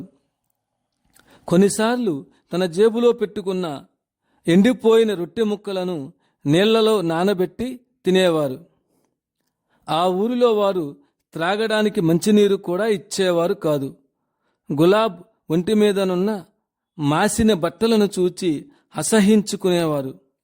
అప్పుడు బాలబాబా ఒక తెల్లని నాసు ముద్దతో నొసట విభూది తిలకం పెట్టుకొని కుంకుమ తిలకం ధరించి ఇండ్ల వద్దకు వచ్చి మంచినీళ్లు ఇవ్వమని అడిగేవారు. బాలబాబా స్నానం చేసి వచ్చాడని తలచి ఆ ఇండ్లవారు తాగడానికి మంచినీరు ఇచ్చేవారు. 1983 సంవత్సరం నవంబర్ నెలలో ఏఎం భోలే భక్తులు బాబాతో కలిసి పండరీపురం, షోలాపూర్, గుల్బర్గా, చితాపూర్, షహబాద్, గాణగాపూర్ మొదలగు ప్రాంతాలను దర్శించుటకు వెళ్ళారు. గాణగాపూర్ వాస్తవ్యులైన శ్రీమంత రోబి ఇతడు గుర్రబ్బని నడుపుతాడు. ప్రసాద్ దుకాణంలో పనిచేసే చెనయ్య స్వామి బాబాను గుర్తించి ప్రసాద్ దుకాణంలో పనిచేసే చెనయ్య స్వామి బాబాను గుర్తించి ఏఎం భోలేతో బాబాను గురించి చెప్పడం ప్రారంభించాడు. ఈ బాబా 35 సంవత్సరాల కిందట గాణగాపురంలో నివసిస్తూ అందరితో కలిసిమెలిసి తిరిగేవారు. గాణగాపూర్లో సంగమం వద్ద 5 ఔదంబర వృక్షాలున్నాయి. అక్కడ చక్రేశ్వర మహాదేవుని మందిరంలో బాబా రాత్రులు నిద్రపోయేవారు. ఎల్లప్పుడూ మౌనంలో కాలం గడిపేవారు. ఎవరైనా అన్నం పెడితే తినేవారు, లేకపోతే ఎవరిని పెట్టమని అడిగేవారు కాదు. చితాపూర్ గ్రామం వారు చెప్పిన విషయాలు. ఏఎం భోలే కొందరు భక్తులు చితాపూర్ గ్రామం వెళ్ళారు. పూజ్యురాండ్రైన భాగీరథీబాయి, రుక్మిణీబాయి, కారతీబాయి, నర్మదాబాయి, సోనాబాయి మొదలగు వారు భోలేతో బాబాను గూర్చిలా చెప్పారు. ఆ రోజుల్లో బాబా మాతో కలిసి రొట్టెల పిండి పిసుకుట, ఇండ్లు చిమ్ముట, గోశాలల వద్దనున్న పేడకళ్ళు ఎత్తుట, గుడ్డలు ఉతుకుట మొదలగు పనులు చేసేవారు. ఎవరైనా సాధువులు సంతులు వస్తే వారికి సేవ చేస్తూ రాత్రింబవళ్ళు కాలం గడిపేవారు. అలాంటి కష్టమైన జీవితాన్ని చిన్నప్పటి నుండి బాబా గడిపారు. షోలాపూర్లో ఒక తల్లి ప్రతిరోజు గులాబ్ బాబాను పిలిచి అన్నం పెడుతుండేది. బాబా ఆ మాతృశ్రీని తన సన్నిహిత భక్తుడైన భోలే గారికి పరిచయం చేస్తూ, ఈ అమ్మే నాకు రోజు అన్నం పెడుతుండేది అని చెప్పారు. భోలే ఆ మాతృమూర్తిని కనులారా దర్శించి తన్మయుడయ్యాడు. బద్రీనాథ్, కేదార్నాథ్ల్లో పడిన కష్టాలు. గులాబ్ బాబా బద్రీనాథ్, కేదార్నాథ్లందు చాలా కాలం ఉండినట్లు తెలుస్తుంది. బాబా దాదాపు 30 సంవత్సరాల క్రితం ఉన్నారు. ఆ మంచు పర్వతాలలో కాళ్లకు ఏమీ ధరించకుండా తిరిగేవారు. బద్రీనాథ్ ఆలయ పూజారి అయిన సతీష్ శాస్త్రి 30/2/1984 మహాశివరాత్రి పండుగ సందర్భాన బాబాను దర్శించుటకు కాటేలు వచ్చారు. వారు అందరితో ఇలా చెప్పారు: శ్రీ బాబా గోకులాష్టమి పండుగకు మీకెలా భౌతిక దర్శనము కాటేలులో ఇస్తారో అలాగే మాకు ప్రతి సంవత్సరము గోకులాష్టమి పండుగకు బద్రీనాథ్లో దర్శనమిస్తారు. ఆ రోజులలో సాధువులు సంతులు అరణ్యాలలో పులులు చిరుతపుళ్ళు ఉంటాయని భయపడి వెళ్ళేవారు కాదు. కానీ బాబా ఒంటరిగానే అడవుల్లోకి పోయి అక్కడున్న గుహలలో అనేక రోజులు ఉండేవారు. అక్కడ తప్తధార అనే వేడినీటి బుగ్గ ఉంది. ఆ నీరు మిక్కిలి వేడిగా ఉంటుంది. ఆ నీటితోనే బాబా స్నానం చేసేవారు. ఎప్పుడు చూచినా అలసిపోయినట్లుగా కనిపించేవారు కాదు. తినడానికి ఏమీ దొరకకపోతే మంచుగడ్డలు పగలగొట్టుకుని తిని తన ఆకలి బాధను తీర్చుకునేవారు. బాబా హిమాలయ పర్వతాల్లో ఉంటూ అనేక ప్రాంతాలు తిరుగుతూ ఆకులు అలములు తింటూ జీవించారు. బాబా పేరిట బద్రీనాథ్లో ఒక ధర్మశాల కూడా ఉంది. ఈ ధర్మశాల భక్తులు కట్టించారు. బాబా బాజీరావు పొలంలో పనిచేయుట. శ్రీ బాజీరావు ఒక రైతు. అతని పొలాల్లో బాబా కొన్నాళ్ళు పనిచేశారు. ఒక రోజున బాజీరావు ఏతాముతో నీరు తోడి పొలానికి నీరు పెట్టమని బాబాతో చెప్పారు. బాబా బావి మీద కూర్చున్నారు. జడపదార్థమైన ఆ ఏతాము స్వయముగా బావిలోని నీరు తోడి తన పొలాన్ని తడపడము బాజీరావు గమనించి ఆశ్చర్యచకితుడైనాడు. ఇలాంటి లీల గజానన మహారాజ్ చరిత్రలో కూడా ఉంది. దైవ పురుషుడైన గులాబుతో అటువంటి పనులు చేయిస్తున్నందులకు పశ్చాత్తాపము చెంది క్షమించమని గులాబ్ పాదాలపై పడి వేడుకున్నాడు. పొలంలో జరిగిన ఈ అద్భుతాన్ని అందరికీ తెలియచేశాడు. ఈ సందర్భాన్ని పురస్కరించుకొని బాజీరావు గ్రామస్తులందరికీ అన్నదానాన్ని ఏర్పాటు చేశాడు. తీర్థపూరి నివాసి అయిన ఒక వృద్ధ స్త్రీమాత హృదయ విదారకంగా శోకిస్తూ శ్రీ కమావిస్ గారితో గులాబ్ బాబాను గూర్చిలా చెప్పింది: అయ్యా, నేనెంతో మందమతురాలను, అభాగ్యురాలను. నేను పండరీపురంలో నివసిస్తున్న రోజుల్లో ఈ ఈశ్వర అవతారమూర్తిని సామాన్యునిగా భావించి మా ఇంట్లో వంట పాత్రలను తోమించడం, నీళ్లు తెప్పించుకోవడం, కట్టెలు కుట్టించుకోవడం మొదలగు పనులు చేయించాను. ఆ రోజుల్లో ఎవరు ఏమన్నా బదులు సమాధానం చెప్పకుండా ఉండేవాడు. కాటేలు రాకపూర్వం శిష్యుడైన గులాబ్ నిరుపమానమైన సేవలను పురస్కరించుకుని గాడ్గే బాబా ఒక వెండి రూపాయి ఇచ్చి గులాబ్ బాబా దుకాణాన్ని తెరవమని ఆశీస్సులు అందజేశారు.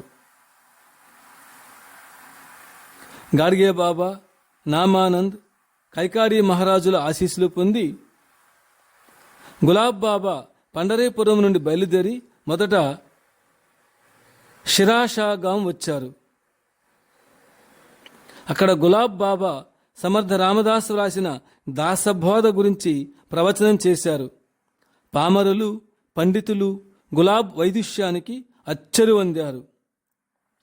పూర్ణసేట్ అనే మార్వాడి ప్రార్థనపై మాలేగాం వచ్చి వారింట్లో కొన్ని నెలలు ఉన్నారు. ఆయన తన స్వగృహంలో బాబా దర్బారు ఏర్పాటు చేసి అత్యంత భక్తి శ్రద్ధలతో గులాబ్ బాబాను సేవించారు. ఆ రోజుల్లోనే ఎంతో దూరాన్ని నుండి భక్తులు బాబా దర్శనానికి వస్తుండేవారు. అరణ్య ప్రాంతంలో ఉన్నందువల్ల ఈ కాటేలు గ్రామం ఎవరికీ కనపడేది కాదు. కాటేలులోని కచేరీ నది వద్ద కొందరు సారాయి బట్టీలు పెట్టి సారాయి కాచి అమ్ముతుండేవారు.